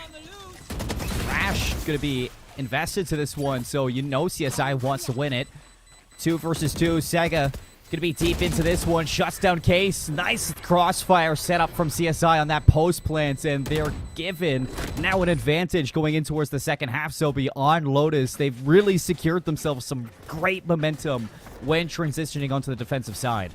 I mean, yeah, just the setups have been insane in terms of how much they've just stepped up in the utility usage. I mean, even as the Thrash got broken, the Poison Orb came up, and then they even were able to kind of counteract the utility usage by that backside pressure to just hold things down. I mean, they knew time was in their favor. They just had to hold on long enough. Regardless, though, jumping into the next round, it's really, again, SNHU kind of desperate in terms of the amount of pressure they're applying. 2 individuals pushing up so deep C and A main, respectively, while Case is that pivot point on B with this Viper's Pit and only a shorty to their name. Somehow the spray's not connecting from Loney. What? This is incredible. I mean, Case just gets to sit by, wait for somebody to bite at this one. Nobody's going to walk into this one. Potato actually dies. So now that Killjoy utility at C is rendered useless, and that's going to put a lot of pressure onto Blitz. I mean, like I said, that aggressive play. Finally an improvement in checking the corners, at least, and Blitz is stuck, concussed, blinded, explosion in their face. Ken's actually going to be the one to walk away with the frag, but regardless, they should be able to have a plant. Seikyu, though, really fast flank. I think they've gotten right around the corner of the turret. Blitz not allowed to play the game. Simply as that. Cosmic Divide going to be dropped. Wasn't helpful last time. Doesn't seem like it's going to be helpful this time. Saga shuts down the Astra. A lot of freight potential gone. Case going to be swung by 2. Saga with 3 so far into the round. Suka position's going to be known. Now finding the headshots, but it just doesn't seem to be enough. Too many targets and so little time. 8 rounds set in for CSI as they double the score of SNHU at the end of the half. I mean, that is a huge momentum shift from the 13-4, where they only won the pistol on the follow-up on each half. And I mean, we said that this composition could do something. We didn't know what it was, but I mean, like I said, those executions were just so clean off of just how well they were playing the economy game. Like, it was every other round where they had these key kind of ultimates in favor. And that does scare me a little bit here now that they're on the other side, where they're on the defense. And in my eyes, Lotus is more of an attack-sided map. I would agree with that one too, but it's going to be, I'd say, really slow for SNHU having this double controller composition. You know, without those initiators, it's going to be a little bit tougher breaking through this harbor. And you know, Ken seems to put some effort out, doesn't spot any information at A, and they might just give this one up. That's what SNHU are hoping for. Oh yeah, this toxic screen forcing Ken's hand, forcing them to play on the edge. So far, though, they are coming away victorious. Looking for a third, but it's Seikuo to take out both of those players and bring numbers advantage back to an even footing. Saga, though, slipping through the high tide, might have the timing on this execute. Not able to get into trees. That would have been really big, but seems like Saka wants to make sure that nobody's going to be pushing in. Saka finds a kill. Seikyo continuing to keep this one even. 3 kills now for the Astra, playing for the ace, but Seikyo gets shot in the back. Potato cleared off as well in the 2 versus 2. It's CSI.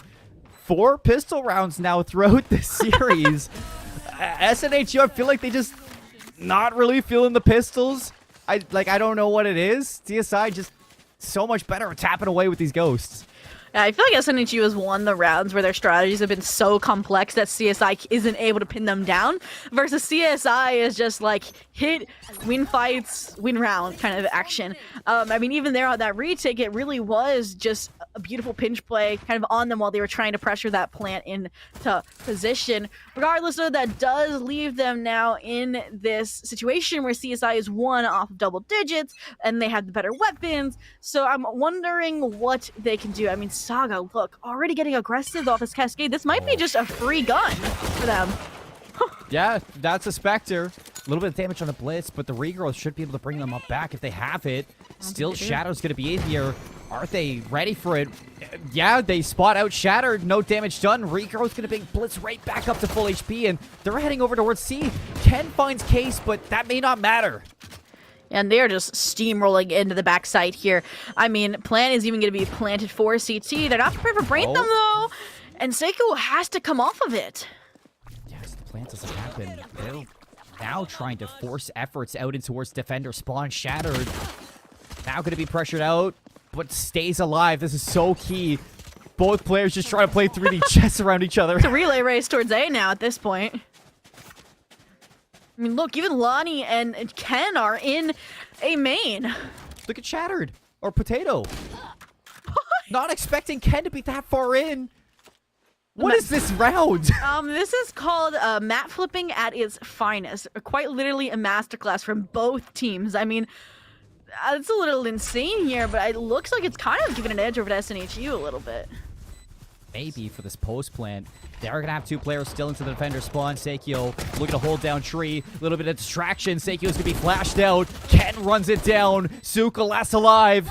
Time ticking low. Flopper's going to be dropped out. Ken going to be flashed off this one. We got to go deep to find Lonnie, and Ken covering his tracks. Nice little overwatch there from the Jet. 4K out of Ken to win it out. I mean, another just insane round. I've got to praise CSI there for their prioritization of the fights that they were taking. I mean, they didn't even deal with both player stairs. It was like 1 stairs, then tree, then stairs again, and ultimately, like we said, Ken there doing a great job of protecting the diffuser, protecting Lodi in that situation. And I mean, that's what's enabled them to have double digits here now. And they even now have kind of these 2 bigger weapons to bring in. Ken with the Guardian, Loni with the Bulldog. And I think that's why they're about to get aggressive here with these 2 bigger weapons, because they know that all these rifles are on SNHU's side. Oh, Ken going deep with the Guardian. Yeah, off your point, no tunnel vision out of CSI whatsoever. Saga's hunting for some info too through mid, and you're going to get it off of no alt orb, but for SNHU, heavy prioritization over towards C. Killjoy utility isn't down right now unless it was destroyed. It's just going to be contact off of this turret.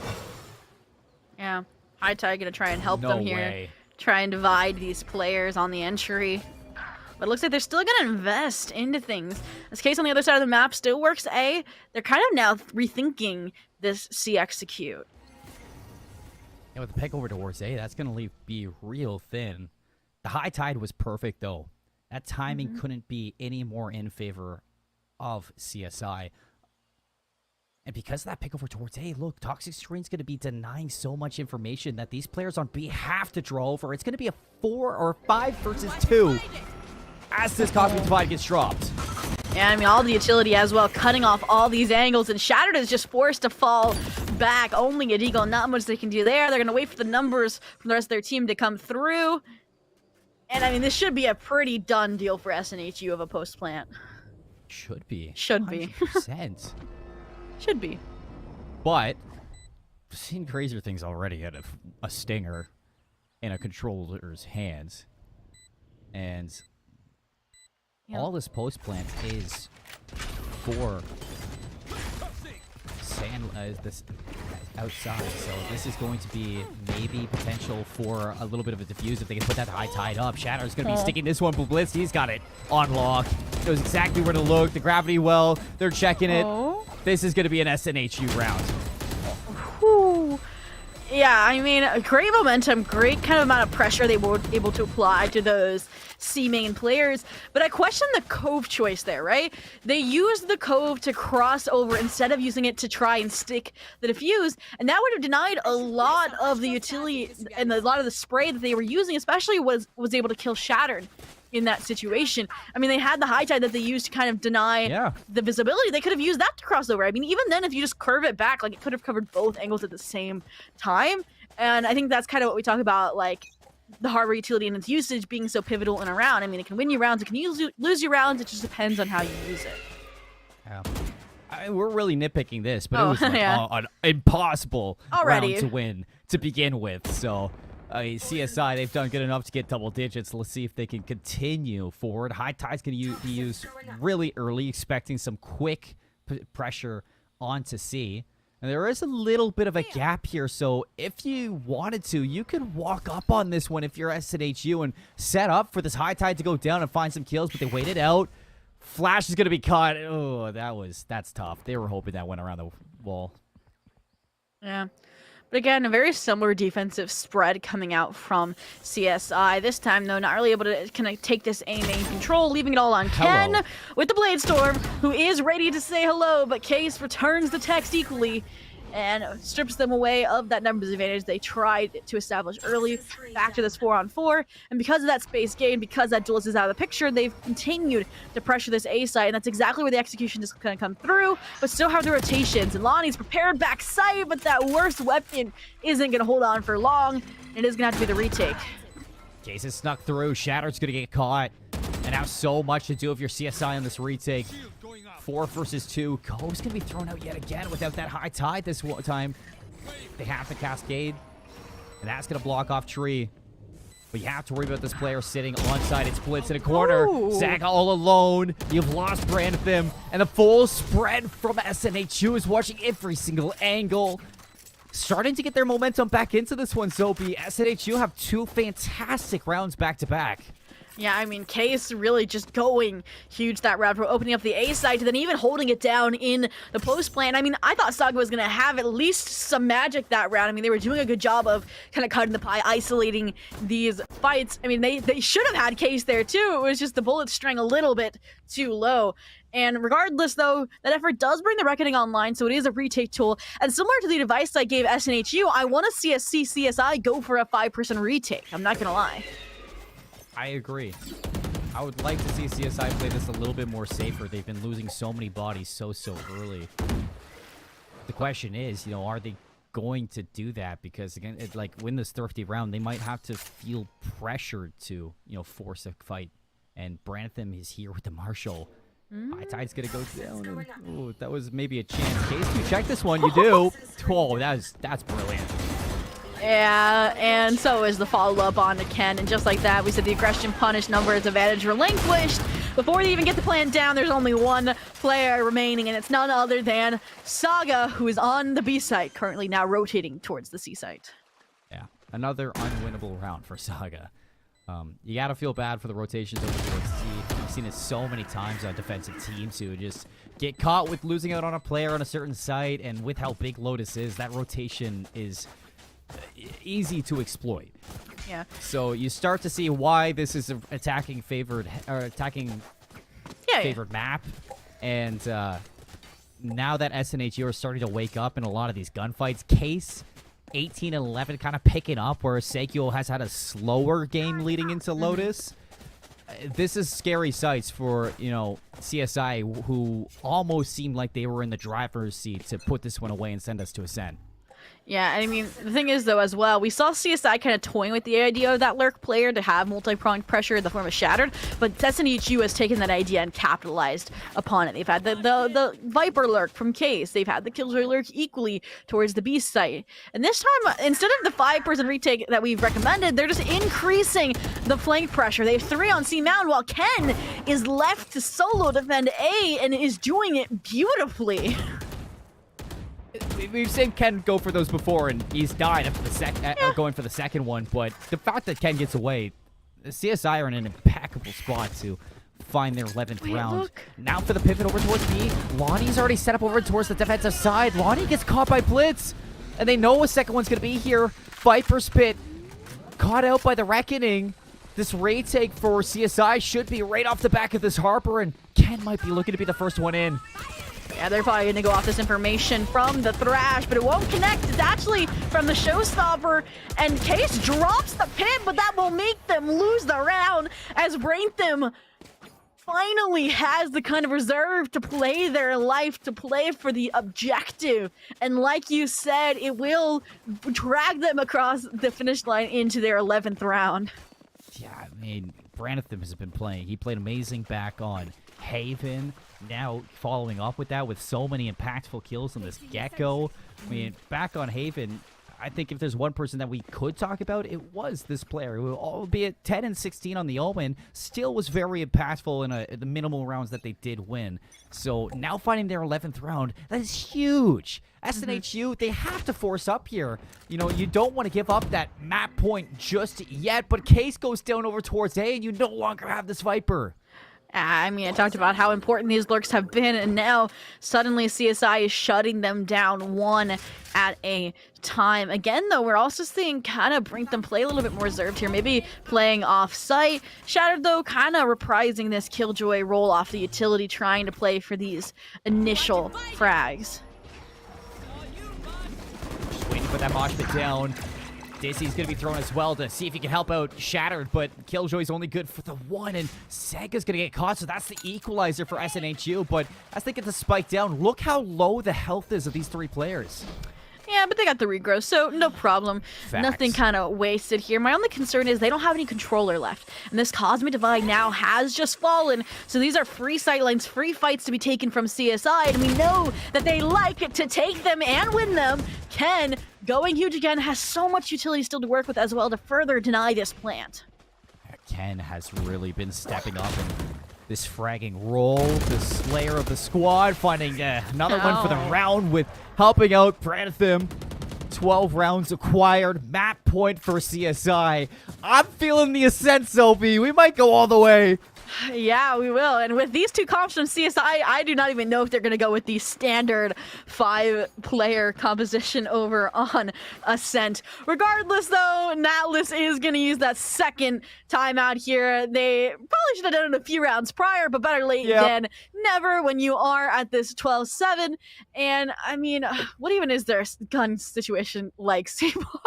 They were actually managing to pull around a good setup. They got full armor and full Vandals for the team. So that's not too bad for SNHU. With the lockdown as well, there's potential for a really good either C-site execute.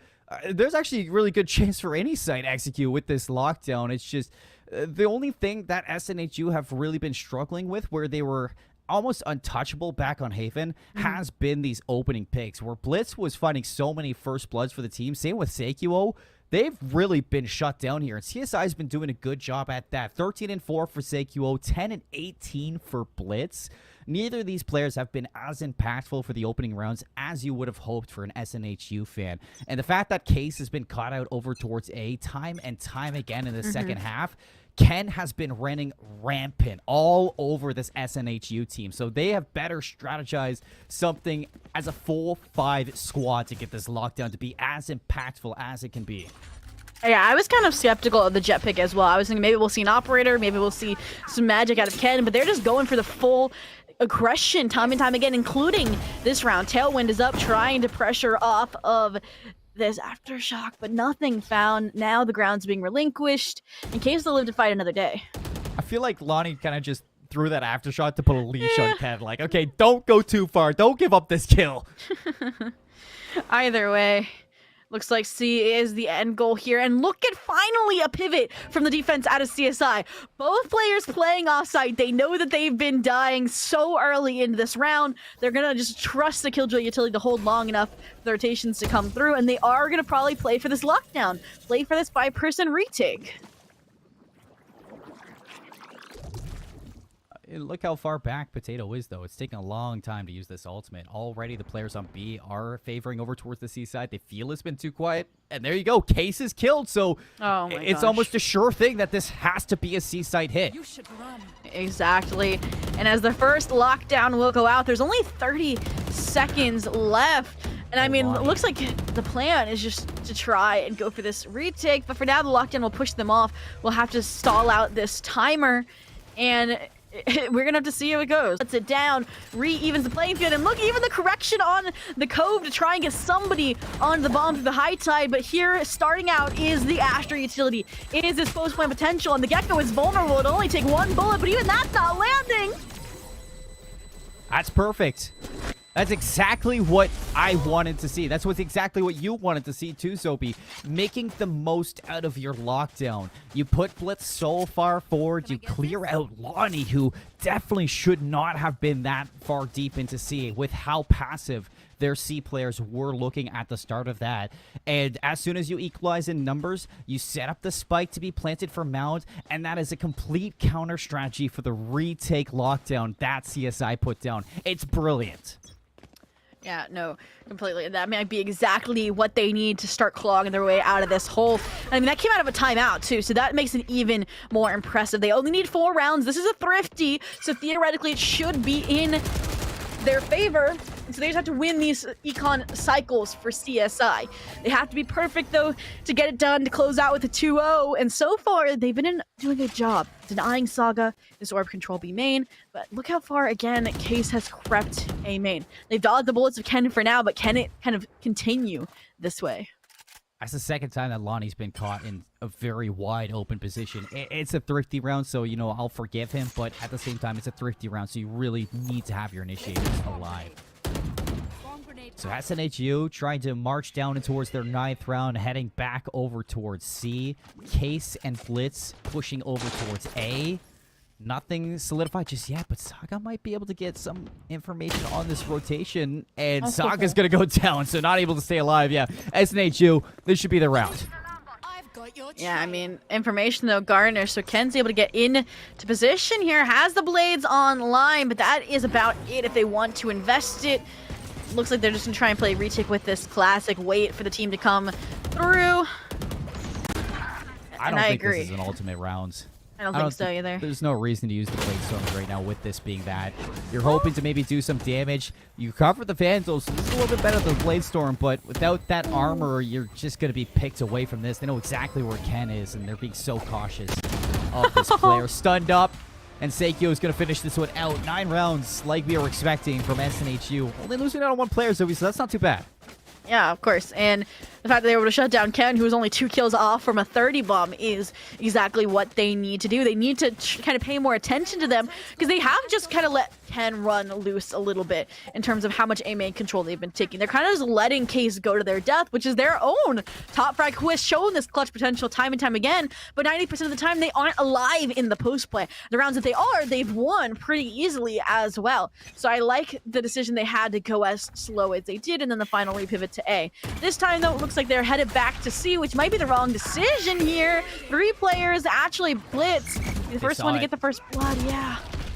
Hope Raythan's going to be here, Rolling Thunder to help him out, and it completely shifts things around. CSI get 3 kills, and all of a sudden, Southern New Hampshire University, only 2 players left. And they're separated, and one is thrashed. All eyes are going to be on Potato here, and they are gone, and it's a 4K from Brantham to send us to Ascent, to send us to our map 3.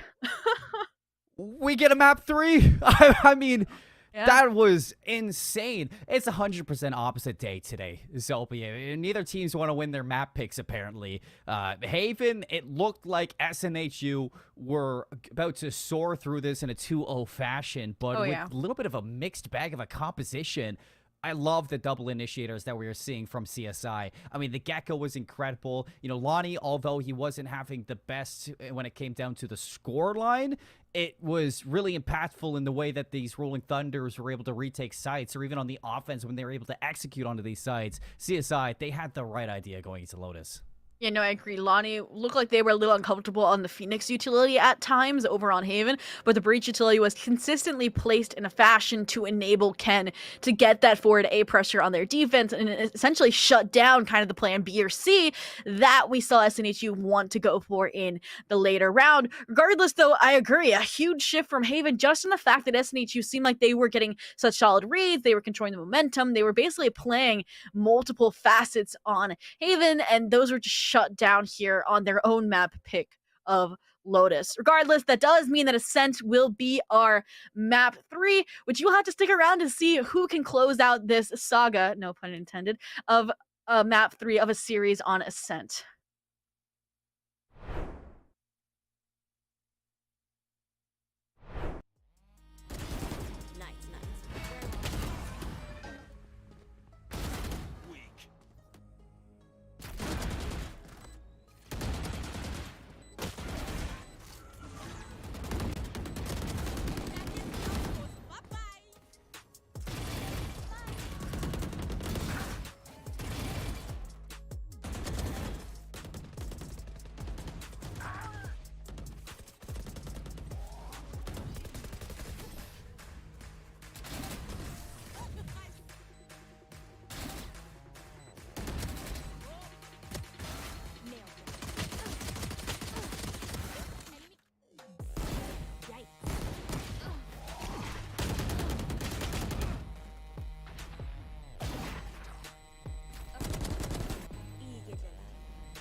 Welcome back, everybody, to the East Coast Conference. It's been anything for these teams other than a coast to the finish line. Heavily contested across both maps. We're 1-1 heading to Ascent. My name is Seymour. With me is Zobi. We've been running through this action between College of Staten Island as well as the Southern New Hampshire University. And Zobi, with one map left, how are you feeling about these two teams?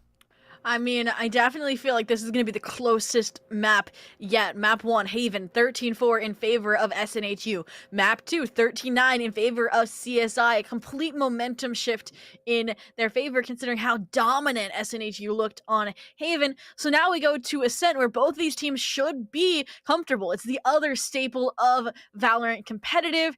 And, I mean, it's kind of where things are mostly fleshed out, I'd say, in terms of the strategy people go for.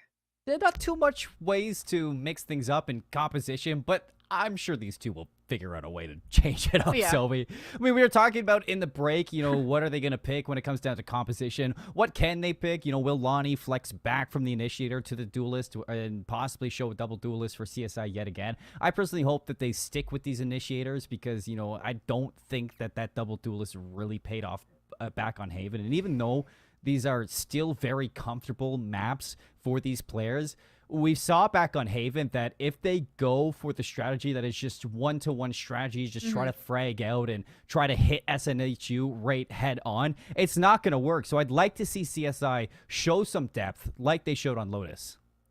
Yeah, I completely agree. I'm just still cannot pinpoint what they are going to do. I talked about SNHU. I think they're going to go for the kind of meta comp of Ascent, the double Initiator KO Sova, but instead of the Omen, they're probably going to have a Seikuo on the Astra yet again, which I think will play into their strategy tenfold.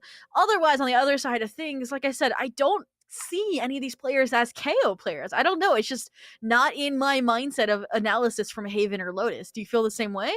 I mean, maybe Lonnie playing the Gecko over towards the KO, it's not too different. I know like the flashes and the utility are different, but it has like the same kind of idea when you come down to the null command compared to the, the thrash, and then, everything when it comes down to the denial of information of the enemy team. So maybe, we'll see Lonnie flex from the breach over towards that KO. But on the side of SNHU, no, I don't really think that there has been a player that has showed the potential of moving over towards that Initiator. Even the fact that, they played that double controller composition back on Lotus, I don't really know who would want to play that Case. KO.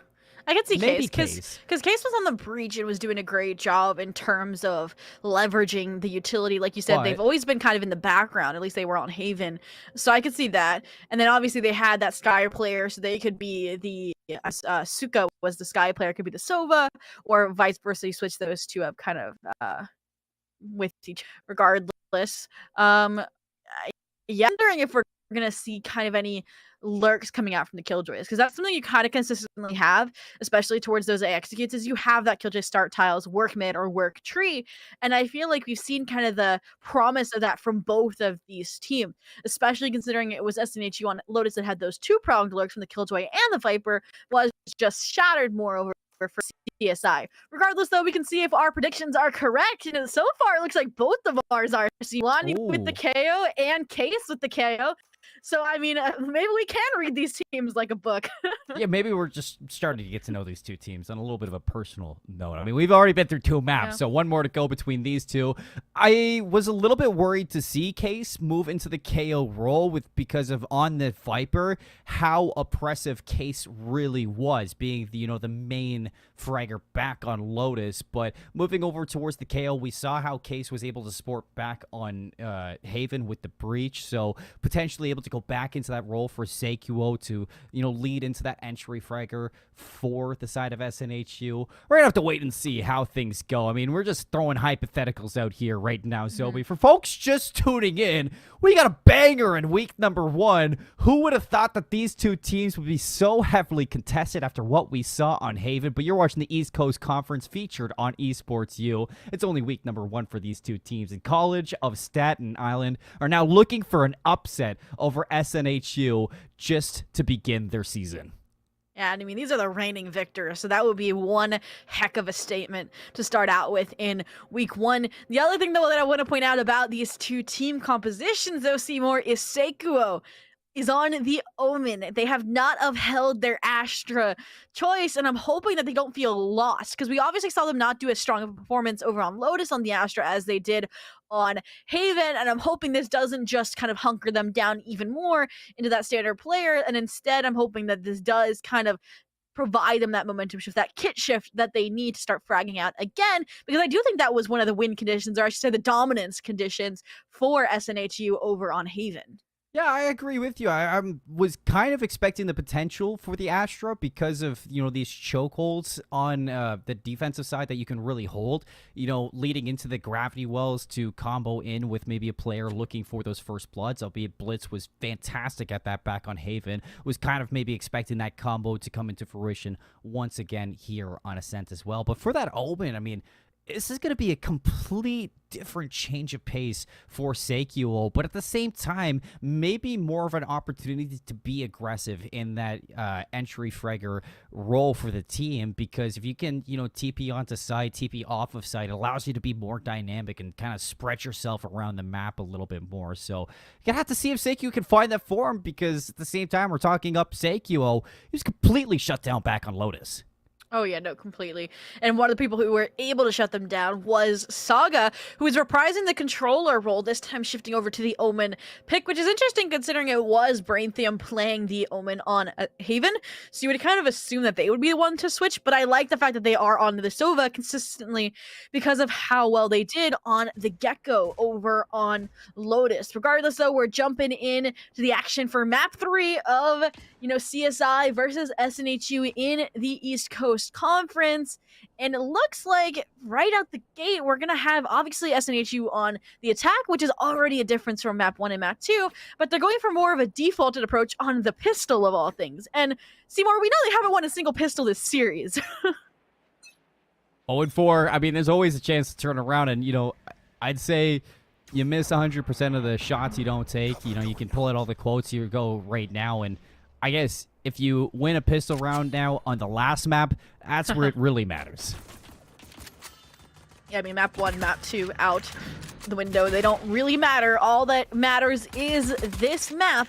And so far, the crunch play coming into tree is going pretty smoothly. No real contestation from B main, none from bottom mid as well. It is really just this dark cover and the spray from Lonnie holding things down. But I'm worried as soon as this falls, what pressure SNHU is going to apply. And it looks like as their own dark cover comes in, it's the paranoia, but it's traded with the fragment, so no forward motion really from either team. That fragment does damage onto Blitz as well. It is going to be one player suppressed, but Blitz lands the wall bang. Ken now looking to make a play, but covering their backside. It's going to be Suka to take down that jet. With those 2 kills, SNHU on a great pace to now take this pistol round. Yeah, I mean, 5v3, shock darts not landing just yet. And I mean, all these players are so spread apart here. And I mean, although it's a good job so far to get on the site, now here comes this multi-pronged pressure collapsing inward, leaving Shattered in the 1v4. And it's Seikuo to go nuclear with the 3K, Seymour, giving promise to our statement before of maybe they're back and ready to attack. Oh, they're so back right now, Zobi. I will say, nobody remembers the team that goes 4-0 in the pistols. They just remember the team that wins the game at the end. So SNHU starting off on a different foot now for map number 3, winning this pistol. They may not have the advantage when it comes to pistols in the overall, but if they win it here, they're not going to remember that about CSI. Yeah, no, completely. And that's the exact momentum that they do need. And I'm wondering if it came out of the fact that they did start on the attack this time. Regardless, though, already the round has started, and it's really slow starts out yet again. It looks like they're expecting CSI to play more aggressive because it is their save. And although now there's a late B main pressure, like I said, it's just that, late. And now these players are ready to respond since the 0 point didn't see anything, and it'll cost both of them their life. And because of that, look, Spike's already rotating over, and it looks like B is where they're setting their sights on. And they're not even going to allow anybody from CSI to look at this whatsoever. Ken's just going to be blocked off by the dark cover. Door's going to go down. Lonnie's so low on HP, too. So this lurk out of SNHU should be able to clean up these players. Lonnie's going to slow peek around. Oh, nice shot from Ken. Almost gets a second one, but Suka's able to sweep that under the rug.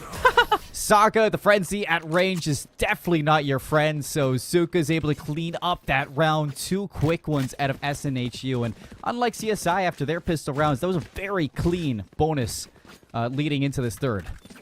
Yeah, I mean, maybe we're starting to see, you know, the emergence of Suka as a hero player for that team. If they did, that means we would have standout players on 3 different maps from 3 different players. Obviously, Seikuo Haven, Case on Lotus, and then Suka on Ascent, which, I mean, lines up. I'm wondering if we'll see, you know, any Odin action later on, since I would say this is one of Sova's playgrounds in that regard with the recon bolt. But it's a great start. 4-0, already showing impact for their team, holding down the rotations from CSI. And now that they're on their bonus, opening up those parts of the map is going to be that much more essential.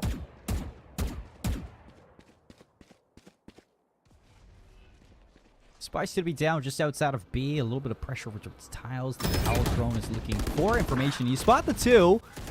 Blitz actually going to take down Ranathan too. So first blood to SNHU really opens up this map. You just cannot give this one away for free, and they're doing a good job at not allowing anybody a chance at that. Yeah, I mean, CSI usually had done a good job. I mean, 4 pistols, not over-aggressing on the bonus rounds. But I mean, now that obviously they're in this off-foot where the worst weapons are in the hands of SNHU, this is the first opportunity that they have to overextend with the rifles. And that's exactly what they have done, giving away that first blood, giving away some of that map control. And I think that's exactly why we're about to see this kind of hardened B hit coming through, and Shattered will be the one that all the pressure applies onto. And as the pings come in, here comes the execute as well. Very prepared, very fleshed out, and it's all going into lane where no utility is actually waiting for the Killjoy. Shattered gets dropped. Ken's going to be able to find a kill, but it's too late. Already, SNHU on site and able to get the spike planted. Nanoswarms too still there for Potato, so you have that Killjoy utility for this post plant. It has to be these 3 members to retake it. And luckily, you still have Ken, this powerhouse Jet player. Yeah, now they're trying to clear out lane, but there's 2 players there ready. Suddenly one has kind of dropped ship, though. Now both as well from that shock dart, trying to hold and appease the pressure. Larnbach gonna read them out, but it's not gonna help too much. Ken still fragging, still fighting, and last bullet in the chamber will even find one, leaving Suka to try and be that hero, but it's Ken for the 4th to bring the first round onto the board for CSI in map 3. You put a rifle in this guy's hands, and he's going to get the job done. I mean, it doesn't get better than that from your Jet. A 4K to pull you back in that retake, even after you still have that KJ for the retake utility, or the post-plant utility, but Potato uses those nanoswarms really defensively rather than offensively, and they kind of just allow Ken a way to walk up alley for free. I mean, so much space given to CSI for that retake, and I don't think SNHU were really expecting such a coordinated hit from that, so they're going to be on a little bit of an odd buy. If you're CSI, you have, you know, 2 sheriffs still in play, but SNHU losing out on that round is maybe slow them down in certain areas of the map. Yeah, no, I mean, it's expected, right? You might not win your bonus necessarily, but Ken, again, one of the people that does have the rifle, able to take information out of SNHU's hands and shut down their potential hero in the mix. Suka will fall. In the meantime, though, the reposition is attempt towards A. Blitz as well, kind of gaining grounds towards that prospect. And a lot of eyes are going to be on Saga here. Trying to get the timing into wine will be delivered in that regard, but can they hold on to it when the pressure is rotating back towards A main? Do they clear it? That is a huge question now. I mean, you still have the KO, so that, you know, knife can definitely. I want to be.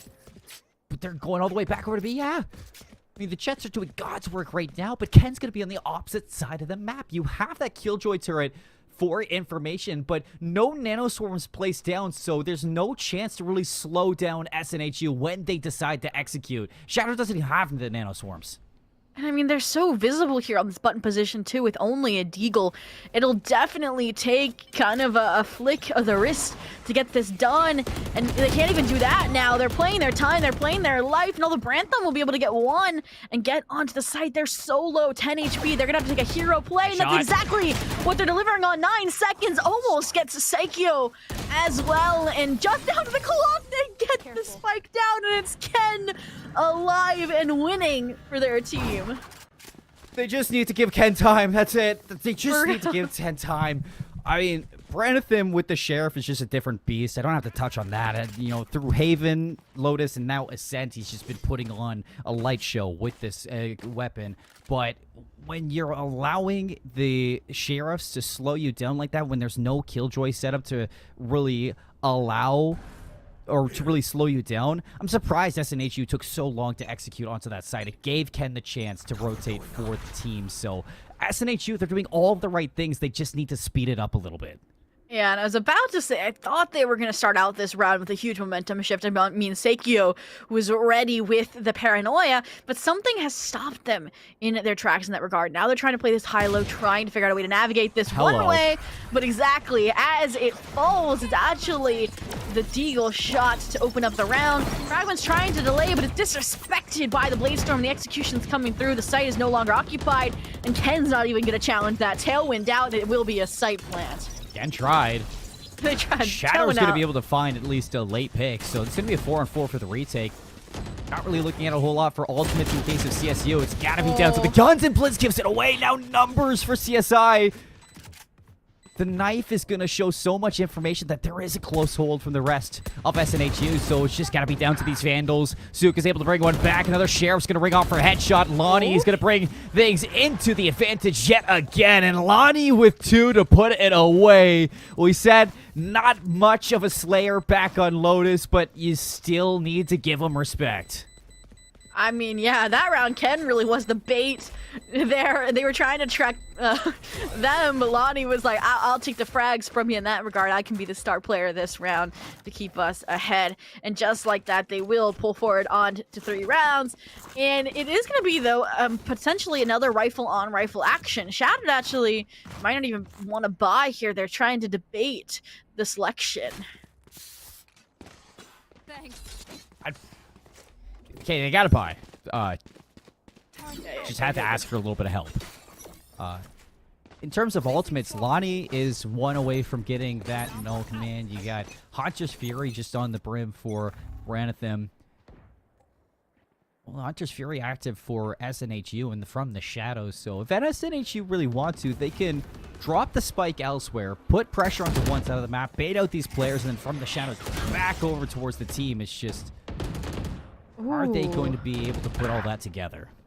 I mean, Suka opened things up, taking Lonnie out, but I loved that 0 point on mid. It kind of nullified Ken, wasn't allowing them to get out of that bottom mid, so they are still there, and that has allowed this tree control to be established, but it also might open the gate for an early flank if they can get the timing right. Like I said, A control's already been taken. Plant should be coming through as well, but look how far Spike is. They have to express them from the shadows. The trigger discipline! Ken? Oh, he is 100% Ken off. Ain't no way around that one. Tailwind's going to be active. Trying to spot for the wallbang, but Blitz is going to take no damage. Tailwind back. Phantom shots too. Render him really low, but Potato is at least going to give a little bit of a lifeline back towards this Jet. 54 HP in a 2 versus 2 health advantage over towards SNHU. Potato's still in a good spot to swing this early. Alarm bot's going to give it away. Nanoswarm should spread around. Blitz is going to find yet another one. Nanoswarm is going to keep them off the spike, but it is halved. And eventually, Potato just has to go. Branatham's going to be ready. And CSI, they clutch it up in a 1 versus 1. Branatham brings it home. Oh my goodness. That round in so many facets was such a game of tug of war. I mean, Ken, the trigger discipline to completely dismantle the tree controls, to then the reflank from Potato to completely pull the momentum back into their favor, but as numbers dwindled and the 2v2 dismantled into the 1v1, it ultimately was Branitham to play the time just that much better and even get the lucky kind of positioning over the tree to read that's where the swing is going to come from, to be able to get half as well off the protection from Shattered. And I mean, textbook. I mean, I don't want to, fault Ken on that at all because he really was getting away with that on Lotus. So he's just feeling himself at this point. Doesn't work out, though. Branitham is going to have to, again, just rock some craniums here with the Phantom. And a dark cover to give him a little bit of space to work with out here. But 4 players set up to just explode onto site. And change up here as those nanoswarms are active. But Branitham goes down. Blitz has the smallest angle around the smoke. I thought Branitham was going to be like, oh, there's a gap. I can capitalize off of that. But Blitz seals it off, uses it as now the final point of execution here. The Killjoy is offside as well, so there's nobody to counter this plant, counter this site take. And I mean, the only thing they have as for a retake tool is this null command if they choose to invest it, considering they are down 2 players. I don't know. I mean, it has to be maybe a mistake from SNHU to bring at least this into a 4 versus 3 and then you invest that ultimate, but if only you find that 1 kill, you still have to worry about that player inside garage. 2 players going to swing from alley and Shatter's just going to get the better of him. Oh, Lonnie's continuing to keep this possible, but as you lose Saga, no way that ultimate's going to get used, and this time it's Blitz with the 4K. The Jets just throwing haymakers at each other. Yeah, no, completely.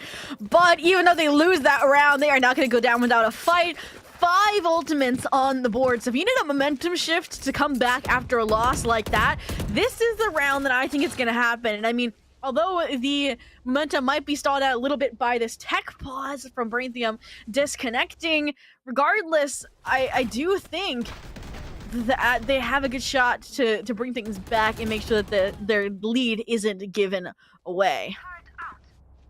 Yeah, I mean, SNHU CSI are always at least good at doing some damage into these rounds for the retakes, even if they don't find the round victories. So taking 2 kills, not too shabby for this team. We got a little bit of a tech pause because of that DC, so we got a little bit of time to wait, and I think you brought up exactly the point I want to hammer home for this tech pause, is that CSI has those 5 ultimates. Back on Haven, they were very hesitant to use those ultimates. They held them on for so long, and SNHU just kept on beating them down because of that. And I'd like to see CSI invest some of these ultimates here into the next round. I think round number 8 could give them that 5th round off of the back of it, but at the same time, you want to think of the longevity of the fact that this half still has potential to finish off on a really high note for CSI because of these 5 ultimates. And if you can get away with using 1 or maybe 2 in this round, that's going to set you up for down the road using those other ultimates again to start to steamroll the first half. You know, I completely agree. Although their Haven ultimate leverage was subpar, once they got to Lotus and were able to continually kind of cycle through these execution ultimates like the Rolling Thunder, like the Reckoning, like the Thrash, it became a completely different story. So now here on Ascent, where you have these 5 ultimates to work with already in the 8th round, I definitely agree that they should know how to combine them to use them effectively. And it looks like for now it is just more of a spread out approach instead of a retake strategy to use these, which does scare me a little bit.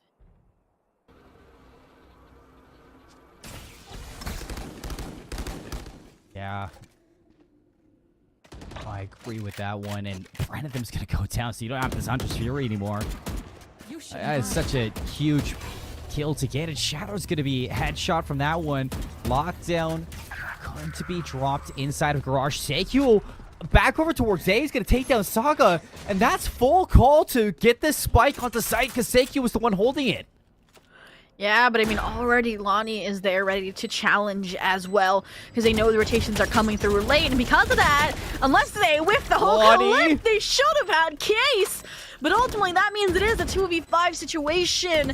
And I mean, this is not when you want to invest the lockdown or the blades. This is when I would say you maybe even consider saving to use those ultimates with a full buy next round. But regardless, Ken's alive, Ken's going for it, and Shattered is forced to comply. Because of that, Seikyo is there to clean up both with a third on the round, and we are tied. None of those ultimates getting used like we had hoped for, Seymour. Ken's never give up. That's the thing. They don't. I was right there with you. I mean, that was a perfect round to save. You're not going to have a chance to buy up. With a healthy buy, you can maybe scrape together something. We see them pulling out a Guardian and a Marshall, but no ultimates used that round from CSI at all. They still have all 5 of them. That has to be, you know, just such a big point to make about this team that they need to start finding times to use these ones. And the Blade Storm right away from Ken on this Thrifty round. He's just running it right down. Nothing's scaring him. But there's no support here. You could have a pop flash over in tiles. You could have a recon bolt. None of that is coming, so Ken is fighting alone here. Finally, Lonnie realizes and is going to try and supply some support from Tree, but ultimately that's not even working. Look where Case is versus Ken. Oh my god. Ken's going to see it. Ken's going to get 2. And the Blade Storm's ready to rip and tear through this round. A fancy shot, some dashing over to Seikyo, and CSI are making it happen. Lonnie lands the headshot with the Marshall. And off the back of Ken's miraculous 3-piece, those Blade Storms cease. SNHU. Yeah, I mean, like, shift passing in the night, the KO, the Jet in mid fighting for their lives. But like you said, Potato now left in the 1v4. And you said you maybe can only use one ultimate at a time, and Ken makes that reality here.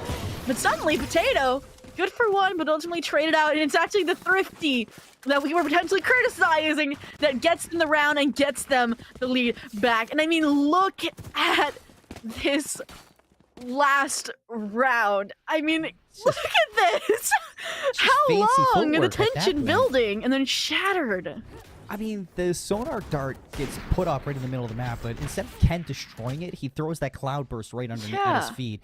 That stops him from being caught from it, and in turn, I don't think SNHU expected him to be there at all, even though he was making so much noise. They don't check the cloud burst. And yeah, I mean, you only use one ultimate there, but you kind of just get bailed out by a hero play. CSI still need to think about using these ultimates proactively. All on the other side of things, though, Blitz taking a book out of Ken's pages, hopefully. But for now, that idea will be shut down. Further extended now, the execution going to try and be pushed ahead with this no command, but Ken's just going to use that as an opportunity to funnel back into the side to fight for their life, but ultimately it's actually Shattered, trying to get the trades, but none are coming through. And that'll be the 4v2 retake now that CSI has to deal with. Lonnie makes this a 2 versus 3. You still have the null command at the ready. Are you aware there's a player still going to be inside garage? Alarm bot's going to give away Lonnie's positioning. Now players starting to get ready to swing. Seikyo is going to catch him out of the open, and that leaves Saga now for the 1 versus 3. Dark covers blocking off garage, but not able to reposition over towards Suka for that swing. So SNHU, they trade themselves onto the site perfectly. They get their 5th round, continuing to keep this one a tie game, Zobi. Oh, I saw the vision, Saga. I saw the vision. I could have seen the target swap, you know, after the lane kill going in to the dark cover, because they were about to swing out of that as well. But regardless here, now, like you said, we're looking at the tie game of potential rifle round. I mean, they're forcing what they can, but ultimately, I mean, Lonnie and Ken both forced to go with these deagles, and those are the aggressive players that we've seen from this team. Lonnie here, like you see in Tree, Ken obviously anywhere that they can, now B main this round, and I'm wondering what they'll be able to find. Oh, they hit the headshot onto Potato. That's enough damage to just render yourself, hey, let's get out of here. I did what I could. Nanoswarm, hopefully going to weed out a player in case they're close by. They're not going to be there. Lonnie's going to get caught by the paranoia in the dark cover. On the other side, he's hearing the elephants just stampede across. Throws down the fragment. That's going to kill Potato. Spike goes down. They lose that player, but in turn, they trade out Saga. Minute left on the clock, but they should have the plant. Ken or the Hunter's Fury has something to say. And this is the round they decide to invest everything. Hunter's Fury, no command, all in, but they don't have solid weapons. Lonnie at 17 HP as well. Could get the res for the heal. They know where Blitz is, but they haven't even figured out how to deal with this tree aggression. They're waiting for SNHU to make mistakes, but we know their post plans, they don't tend to. And now Lonnie doesn't have that ultimate, so there's no chance to get raised back up. And off this post plant setup, the rifles are staying true to this, and SNHU ready to swing things now back inside of their lead. AFK? Branitham seems to still have some tech issues. It looks like he's going to be disconnecting yet again. So unfortunate things are happening right now for CSI. They've been playing fantastic, but you know, potentially Branitham just using that ultimate in the round because he could feel himself leaving. It's just a Hail Mary back to the team to try to get Lonnie back in it. Yeah, no, completely. And I mean, now those ultimates have been whittled away. I mean, you have the From the Shadows, which in itself requires some big brain plays to have an effect. And then obviously you have the Killjoy lockdown, which is a great retake tool, but CSI is never inclined for these retake scenarios, which I still think their aggression having Ken alive that late would be beneficial, but they're 15-8, so what do I know?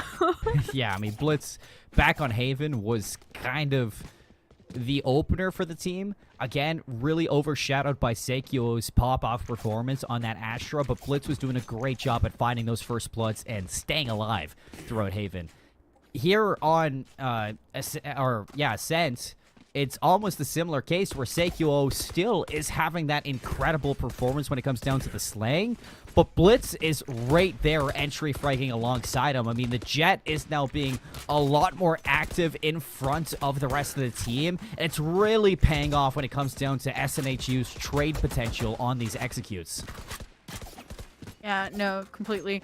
And like we said, the executes from SNHU, when they're solid and they get the plan down, it does become a little bit more difficult for CSI. But this is the last round of the half, so all the money is going to be invested here, and I wouldn't be surprised if we do end things here on a 6-6. If we don't, then I am a little bit more concerned for CSI, because they have not really been able to come from the back end of things too successfully so far in this series. But regardless, attack pause to a close, the action will be coming through, and it looks like they're trying to end things on the B side, but there's 3 players here ready to stage a war.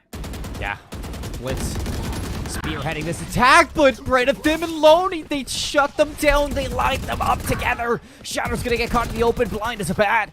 And the trades for SNHU continue to be such an issue. Low HP is gonna be Ken, but still gonna find the kills, you gotta be kidding me. This shit is having a field day on Ascent. Seikyo with the From the Shadows, a chance at a round win. Yeah, finally. No. Ultimates from the Omen coming in, but Seikyo, unfortunate positioning from the Shrouded Step. Still though, granted the 1v1 because of the tailwind out, but ultimately they can't win the fight against Saga. The Omen diff will lead to that 6-6 that I foretold, Seymour, and I mean, don't talk about wiping, the first or second map clean. Talk about wiping that half clean, because it's all going to come down to this second half. I don't even want to talk about these pistol rounds either, because both these teams seem to win rounds 1 and 2, and then rifles come out, they don't know what to do after that one. So pistol rounds can go whichever way. I don't think this is going to really determine how the second half is going to go. On one hand, you can really put into stocks for CSI that their Lotus attack was unbelievable. Like, they looked so good together. And since Lonnie is now putting some kills behind this initiator, I think that, we're seeing a whole new form of CSI going into this back half. The one question is, we got Blitz and Seikyo on SNHU putting up a lot of kills, really leading SNHU in a lot of these rounds for trades. Who on CSI is going to step up to be that secondary killer? I mean, we've seen promise from a few different players, like Lonnie playing off of Ken's contact, and we saw Saga do it over on Lotus. So those are my 2 front contenders here, but they have to get past Seikyo here in A main first if they want to do that. And so far, looks like that 0 point's going to stall out this hit. So is this dark cover. Ultimate Orb going to be collected over towards Shattered, so Killjoy's going to be 1 step closer to that lockdown here in the second half. Seikyo already calling for reinforcements. You got tree control, you got a player Heaven. It's just, can SNHU stay alive? No, not even able to take one away. Case walks right through the smoke, finds Shattered, but trades, leaves CSI in a numbers advantage for the spike plant. Yeah, and that will be a numbers advantage for SNHU on the retake. They're going to get things started, though, with this Sova utility. Granted, the lineup lands, which it does. Won't really get any information about these button or gen players, though. And so far, the trades are 1 for 1 now. Suddenly not. Lonnie, like we said, left to step up. But the double players coming through. They're out of bullets on both sides. And 16 HP. Suka versus Lonnie, who has full HP after that fight. Shock Dart will help at least, and it'll even get them to finish across the line. And that is a third of the round. And Suka being another hero player on SNHU's side to pull them ahead and win them a second pistol in the series. What? Like, what just happened? Lonnie and Suka just looked at each other, reloading, fumbling their guns like, oh, my bad, I'm sorry.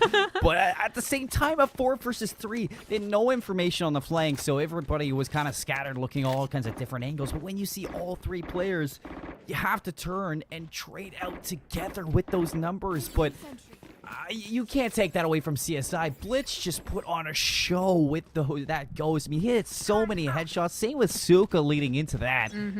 I mean, sometimes you just can't count on a team that could click on heads with these pistols because the pistol rounds can turn so fast. So, SNHU, they win both pistols now on Ascent. Can that be their chance to put away the series?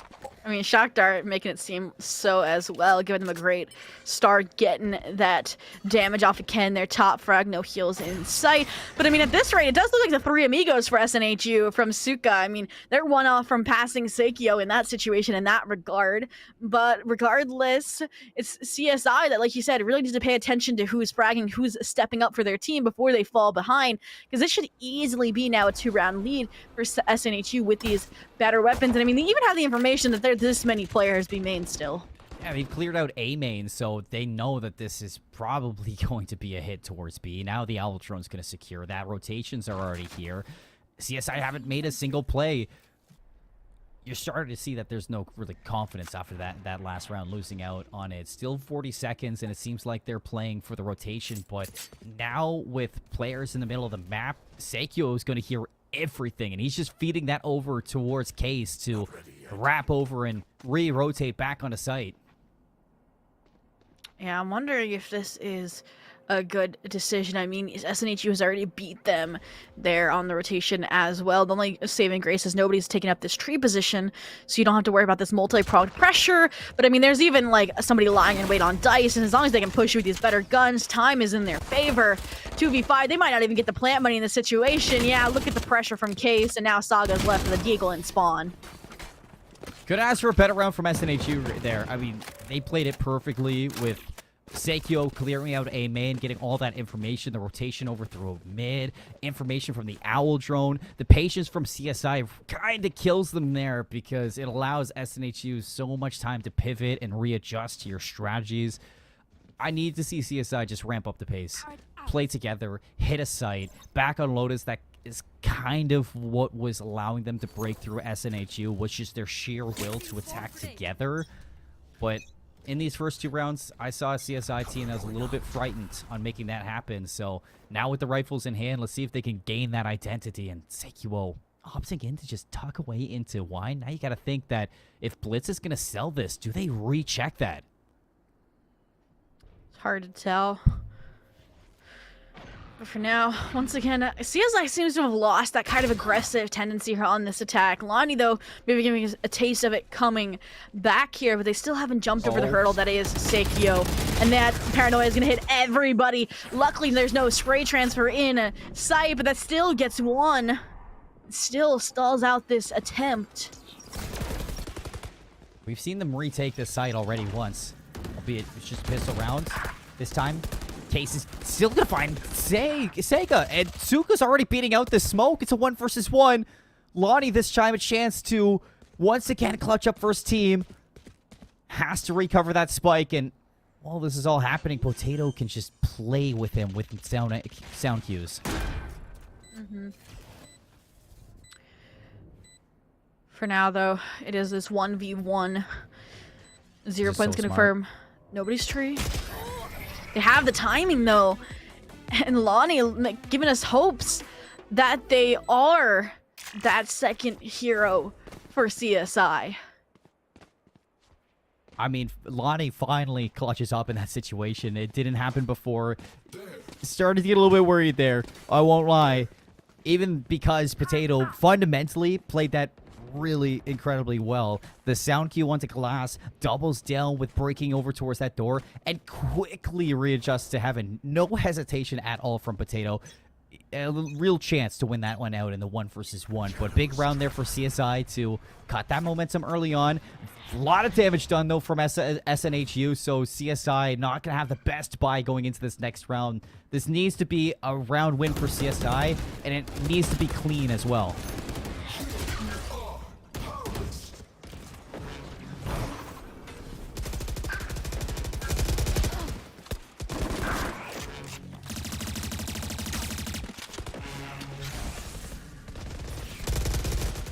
With all this, I mean, this is just a chaotic round, Zilby.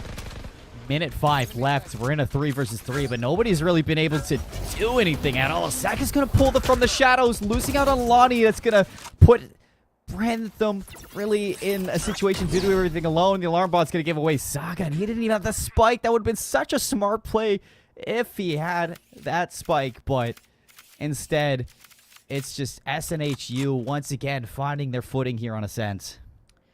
I mean, CSI starting out the round so strong, and then it comes crumbling as soon as they get onto the site. It's kind of reminiscent of that Haven control, where SNHU felt like they were reading and adjusting to everything beautifully on the fly. Saga, though, trying to strip that title away from them. Able to find one, now is in the 2v1, but Potato's trying to get the timing just right to push out of this dark cover. It looks like they've missed that window of opportunity, so Spike might be get collected, might get planted unless the pinch can come through. It's actually Suka from above to secure SNHU that 2-round lead yet again. All that information so unknown to Saga on what to happen. But 1 versus 3, not easy to do for anybody at all. And Potato, although you miss that timing through the dark cover, at the same time, you're playing off the contact of Suka. If anything goes wrong, you're just there to secure the round, not really force anything inside of it. Numbers advantage once again played really well by SNHU as they lead by 2 once again in the second half. Defensive side on Ascent, I mean, this is not really surprising to me, Zobi. This is just, again, kind of the woes of this map. And once again, the shock dart, enough to take Ken off the table as a fragger for this team. I mean, if you told me at the beginning of this half that that's how they take Ken's frag potential away, I would have been like, nah. But regardless, they're still trying to fight for their team. They're still trying to enter. I mean, Tailwind up into Button off the Paranoia. And so far, so good. But there's 2 players on site they haven't dealt with. It's a Potato, Suka as well. 3 kills for SNHU. Double digits looking to be the case for this team as they clean up on these classics, these frenzies, whatever the case. You lose out on Blitz, it doesn't matter. You're rich as you could ask for, Zopi, and now you can see the finish line. Oh my goodness. And I mean, with these ultimates on the table for SNHU, they're seasoned to pull ahead on to 11 as well. I mean, they have opportunities to deny the plant. They have opportunities to retake. And I mean, they haven't even gotten that far for the side of CSI in a few rounds in that regard either. So I'm hoping we get to see this lockdown come out. But I mean, even then, Suka should be able to counter it with the Hunter's Fury regardless. So, I mean, this is where I want to see a timeout from CSI. They haven't used one the entire series. And this is map 3 where it should matter. You saw how big those timeouts were for SNHU at the end of Lotus. Could be a huge turnaround. Blitzes taking a page of the book of Ken. A book that definitely pays off in dividends. You see that just back and forth, side to side. Perfect execution out of those shots. Yeah. It does leave 3v2, but 2 players of CSI so low on HP. And I mean, yes, Potato's tucked in this corner, but that 0 point, not going to be able to find them out. And I mean, this is a corner that's not typically checked when coming from tree. Lonnie, though, will be the one to change that. But ultimately, like I said, these are such low HP players. Potato makes easy work of them. And now, Saga. Dish. Oh my god. Beautiful timing there. That is the 1v1. Slips underneath the door. Has dedicate to the spike plant. Blitz looking for the clutch here. Pretty sure this would be a 4K, so Blitz really looking to do it all, Zobi. Saga has that dark cover to work around. Blitz should know he's on site. They didn't hear the shrouded step all the way up top, so now clearing out over towards Hell. Blitz is going to be able to check this one. He's looking in the right spot. Is he going to go deep enough for this one? He knows he's going to see it, and Blitz with a 3K puts it away. I mean, a little messy, but he gets the job done in that regard, and that is a round that they desperately needed to ensure that we didn't re-entry that cycle of kind of buys and bonuses. But either way, I mean, they didn't have to use any of those token ultimates that I talked about either. So that puts them in a great position. I mean, if they can win this round, they just dump all 5 ultimates next round to close out the game, in my eyes. Either way, Suka gonna ref the Odin for the first time on the 7-11, so they're definitely trying to end things in a flash. Regardless, though, the other side still stranded together a buy, not full considering the light shield and even a guardian for Ken, but we've seen them hit those shots. Let's see if they can do it again, because they haven't been these past few rounds, Seymour. You need that at this point for CSI. Any sort of lifeline back in towards this game. Oh? Might be Saga. Saga's got this timing. Behind the Hunter's Fury. Case is just jumping around. Nice parkour away from it. Seikyo is just holding them back. Case is tucked away. No idea. The full bamboozle on site. This is incredible from SNHU. And the shock darts don't land, so Seikyo is alive to continue fighting. Won't be for long, though, as Braintham able to take them down. Starting to fight things back now, a 2v3 situation, but 0 Point confirms they still don't even know that Suka's lying on the other side of heaven with this Odin. Oh, they don't even need the Odin, though. Anything but the Odin. First, you got to get through Potato and Case. 12 rounds here for SNHU, ready to be locked in. Oh. Ascent. SNHU, they have fully recovered on this map, Zobi, and I am so impressed with what we're getting out of these two colleges, but SNHU, the team that going into today we had favored, albeit CSI has given them a run for their money, now they're looking to be right back in that position. Yeah, and I mean, 5 ultimates versus the 3 on the opposing side. I mean, this is looking grim for CSI. And I'm wondering what they're going to change. They're just going from site to site, A to B, A to B. Ken, though, this time has the Blaze Storm. They know Suka's there. They should know that he has the Odin. And it's actually the counter spam from the Guardian to lead them into a false sense of security for Potato to frag out. And suddenly that hero player is gone. Now Lonnie left the rest of the team. And I mean, Lonnie's just exploring mid alone. Oh, 3 versus 3. Lonnie might be able to get a second one. Alarm bot's going to give it away that he's all the way up. Backs away from the corner. Blitz wants to regress into this one. Seikyo's on the flank. Shots with the Guardian. Takes him down to 20, but no kill is going to put rest of CSI in a tough spot. Spike still in the hand of Shattered, but now Vantage back into the hand of SNHU.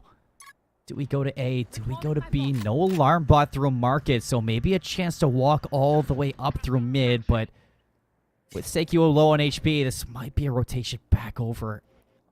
And it's incredibly good to beat this one, yeah. I mean, Seikyo's been good for usually 1, though, on these rotations. This time, though, the From the Shadows just barely missing the timing, and they should know based off this glass breaking that they're going A if they decide to follow through on it. And as they do, now Seikyo has so many angles they have to worry about. Hit him. Yeah, it's Ring Around the Rosie on Dice. I feel like they might have the timing right here. Oh, Seikyo's going to peek out. So quiet. Paranoia. Branitham against the world. 9 seconds left. Has to plant the spike. Door's going to be down, but the lockdown is going to make this one so hard to win. Blitz is on site, and SNHU put it away for week number 1. The favored team going into today for the Eastern Conference. It's going to be their series to win. It goes all the way to map 3, but Ascent, it's in their favor. Whew, I mean, Blitz running in while still reloading, knowing that time is that low and just them as a threat might pull them off the plant, and it does so, is insane. But then they still are able to get the kill regardless, makes it show why they were able to bring out this 2-1 victory. Regardless, though, great effort from CSI trying to rewrite history, and it does show that they have promise if they can start working out these kind of more set plays, because they did look a little lost, a little hopeless in certain rounds there on Ascent. I'm glad we're sharing the same storyline going into towards this, I guess, post-game analysis. Improvement is what we're looking at for CSI going into this year, and with taking SNHU to map number 3 and actually looking like they had so many chances to win it out, has me so excited for the fact that this is just week 1 and these teams have so much time to grow. Yeah, no, completely. And I mean, it also just kind of gives, like, I don't want to say a forewarning, but it gives kind of information out to the other teams of the East Coast Conference about, you know, what the best team is currently looking like and what a promising team that almost beat them is like. I mean, even 13-7 is nothing to scoff at, considering the 13-4 that was their first map. So they definitely made growth just in this series alone. And for, you know, the end of Ascent, we could talk about a couple of these players too. I think we should highlight SNHU for the performance that was put on, because Seikuo looks a little different for this team. I mean, you got to watch out for this controller. He's not just the smoker of the team, also can frag out 21 and 14 with 12 assists at the end of that. He put on a triple-double at the end of a set. That's incredible performances for your controller player. He's definitely somebody I'm going to be looking at for the rest of the season to stay pace and be a lethal weapon for SNHU. But at the same time, really big shout out to Blitz, because back on Haven, although, you know, Blitz was a big catalyst to them winning that map off of those first bloods that the Jet was finding, it wasn't until Lotus that we really saw the star power of this player back on that Raze. And inside of Ascent, you saw that star power get kind of lifted to another level with the power that was provided by Seikuo as well. Together, that duo is pretty scary. I completely agree, but I mean, another scary duo to keep an eye on is CSI's Ken and Lonnie. I mean, whether it was the Jet Breach or even, I guess, the Jet KO, like, with how they were able to control mid on their defense for Ascent, like, I definitely think that's something to be fostered that can grow tenfold as well to ensure that they have further success. I think the one thing for Lonnie and the rest of CSI that I think I'm looking at them for improvement, Zobi, going on into the future of this series, is consistency across all these maps. Because, you know, Lonnie, albeit towards the end of Ascent, was really picking it up. It wasn't until the second half that we really saw Lonnie or even Brandatham put up those big numbers behind Ken. And for Lotus and Haven as well, wasn't the best showing of Lonnie. So there's a lot of places for sure that CSI can improve on going forward and towards the series. We're going to be really excited to see more of this squad. But for SNHU, we're looking at getting an interview for one of these players, folks. We're not done with the coverage here of the Eastern Conference. We're going to cut to a quick break, see if we can get somebody on, and we'll be back with some more coverage.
Welcome back to the East Coast Conference coverage. I'm Zobi, this is Seymour, and our last kind of thing on the docket for today is an interview with the amazing MVP of, Southern New Hampshire University. Who else would we bring on other than Sakio Seymour?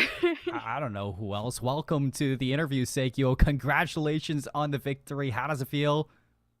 It feels good to get a first W of the season. I'm pretty psyched with my team. It's a different roster, so fresh new team. I'm the only one. But I'm pretty hyped to see where we're gonna go. We've been working pretty hard during this preseason, just like practicing and everything. We're getting it down, but I got some high hopes for this team and can't wait to show out later on in the season. For sure. I'm glad that you brought up the team, but we'll get to the team in a little bit. I know we got a few questions that I want to focus on you yourself because hands down, Zobi mentioned it. We got to give you the MVP of the team. You looked fantastic out there on the controller role, but I want to know from your perspective what kind of a training that you do to kind of lead into that role. So honestly, like this is my first year of IGLing, so there's a lot to learn, but I just take it on as every practice goes, just like with calling and like getting to understand my team and like knowing our strengths and what we can play into. It's definitely a learning curve that I haven't dealt with before, but I feel like I have the experience of just like playing this game over time and just like what I've learned from like playing ranked and stuff. But I don't know. I've gotten some time in, almost a year now, but it's something, I would say. Not easy, not easy. But you make it look so easy. Oh, I will say, even if it's not easy, you make it look good. For you and your team, brand new team, like you said, is there any support from the school that you'd like to talk about that helps you guys mold into what you're trying to become? Yeah, I would give a big, huge shout out to Natlis. That's our coach, Sutan. I know you're watching. I love you. Um, he's my big inspiration overall. He keeps the whole team overall like going in the right direction if things are looking a bit shaky and just finding out new comps and metas and stuff like that. Another inspiration is definitely Hilton. Hilton's a big one. I think he was playing in they played in the conference before for the LAN. But definitely those two are like my biggest inspirations, and I wouldn't be where I would be without them and their guidance. So Well, you guys are going in great places with them. I know we Yeah. are. And I mean, Yeah. it's just even more insane to me that not only did we call you the MVP, but you're even the IGL for your team, which usually, the IGLs are a little bit lower in the scoreboard because they are looking at the minimap. They are trying to get these solid reads in.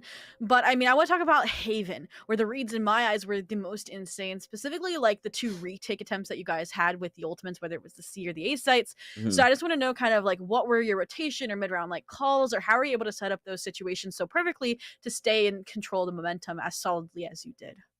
So it's more just like a give and take. Like we notice how they're playing over time and then just adapting on. And then we start just working into what we can do for taking space off of it. Um, we noticed that like they're hitting a lot of hits and then like B to C, but we were just thinking like, oh, they have to go A eventually, and we saw the ults. They had the KJL, so I just thought they're probably gonna go into it, and then we just started working in, and I worked the flank, but we had our KJL to counter it, and we just knew it's kind of just like from our practices, we just learn over time and just adapt to it. That makes sense. And you touched on this a little bit, adapting to these out of the box strategies. But I mean, CSI had some untraditional comps, at least for map 1 and 2. Especially, you guys started a little bit with the Gecko breach on Lotus. So, how did you kind of, I know you didn't win that map, but you definitely kind Mhm. of put up a fight and started to come back. So, how did you kind of adapt on the fly in that map specifically around those players? Um, I think our defense was a little shaky. It was just things that we're not used to because it is a different comp, and I would say that's I think only our second time playing against a comp like that. Um, Yeah. we weren't exactly used to it, but it's just like an adapt thing, change our plays and how we usually set up, and like learning on the go. It's all learning on the go thing, but little bit of comms dropped here and there, but it's I don't know, it's something you learn. For the attack side, I would say it's just more of filling out what we can get for info usage on them and then working off of that and then going from our picks and lurks and stuff like that. For sure. Nice. And then finally, map 3 was Ascent, and you guys were able to close it out. I believe it was a 13-7, 13-8, somewhere around there, which is great in its own right. But you did struggle a little bit in the second half, and then, or sorry, the first half, and then the second half is where you kind of stepped up. And other than Suka trying to, like, you might not have been able to see this, but Suka consistently was getting chip damage off of Ken, so they couldn't entry. But was Yeah. there anything else kind of macro or team-wide that had that shift for you guys? It was just picking off like how they were pushing. They were taking a lot of mid space, so we're like kind of just working off of that and just like knowing that they could take a lot of mid space on their attack.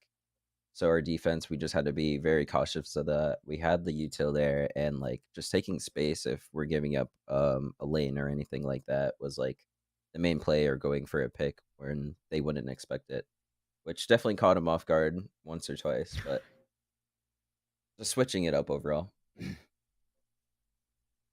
No, that looked amazing to close it out on Ascent. I mean, we can't really praise you any more that we already have. As you know, we've already named you the MVP. We've already said Yeah. your team just looks fantastic going into this new season.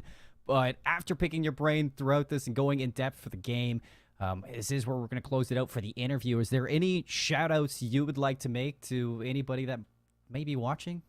Shout out to my whole team. I couldn't have been here without them. They did perform really good, I would say. I want to shout out the other team for putting up a good fight. It was a really good fight, I would say. Like, we weren't ready for that on Lotus, surprisingly. Like, I really wasn't. But it definitely was something for us to learn for overall. And just shout out to my coach, Natlis, and all of our past players who played on this team for this conference. And yeah, that's all I got. Oh, that's awesome. And thank you guys What- for having me.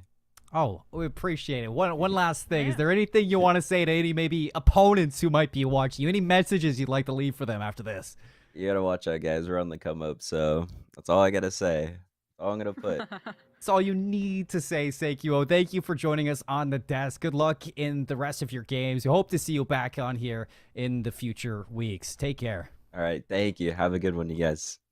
You too.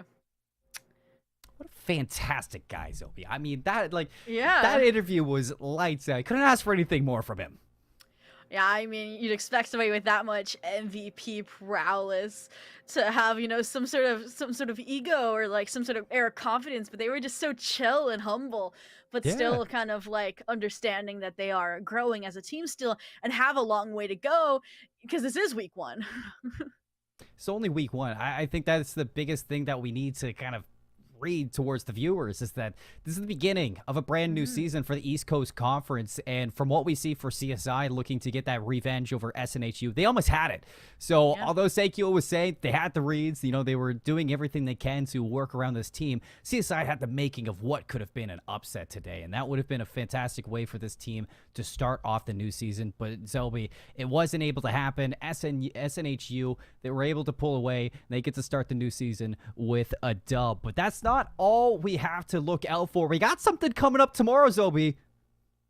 Yes, the East Coast Conference continues, not with some Valorant action, but Riot's other superstar game, League of Legends, will be at 8 p.m. EST, where we'll be jumping over to some other teams of New York Tech versus Farmingdale State. And you'll have Yanni and Shibi on the mic for that. I know Shibi was my personal esports debut co-caster, so I know League of Legends is their foreground, so they definitely will be bringing some enjoyment to you for that. But make sure you guys go back to twitch.tv/esportsu for that coverage tomorrow. Same time, same place, folks. It's all good that we have for today for the Valorant coverage. Don't forget to tune in tomorrow. We'll see you there. Have a great night, everyone.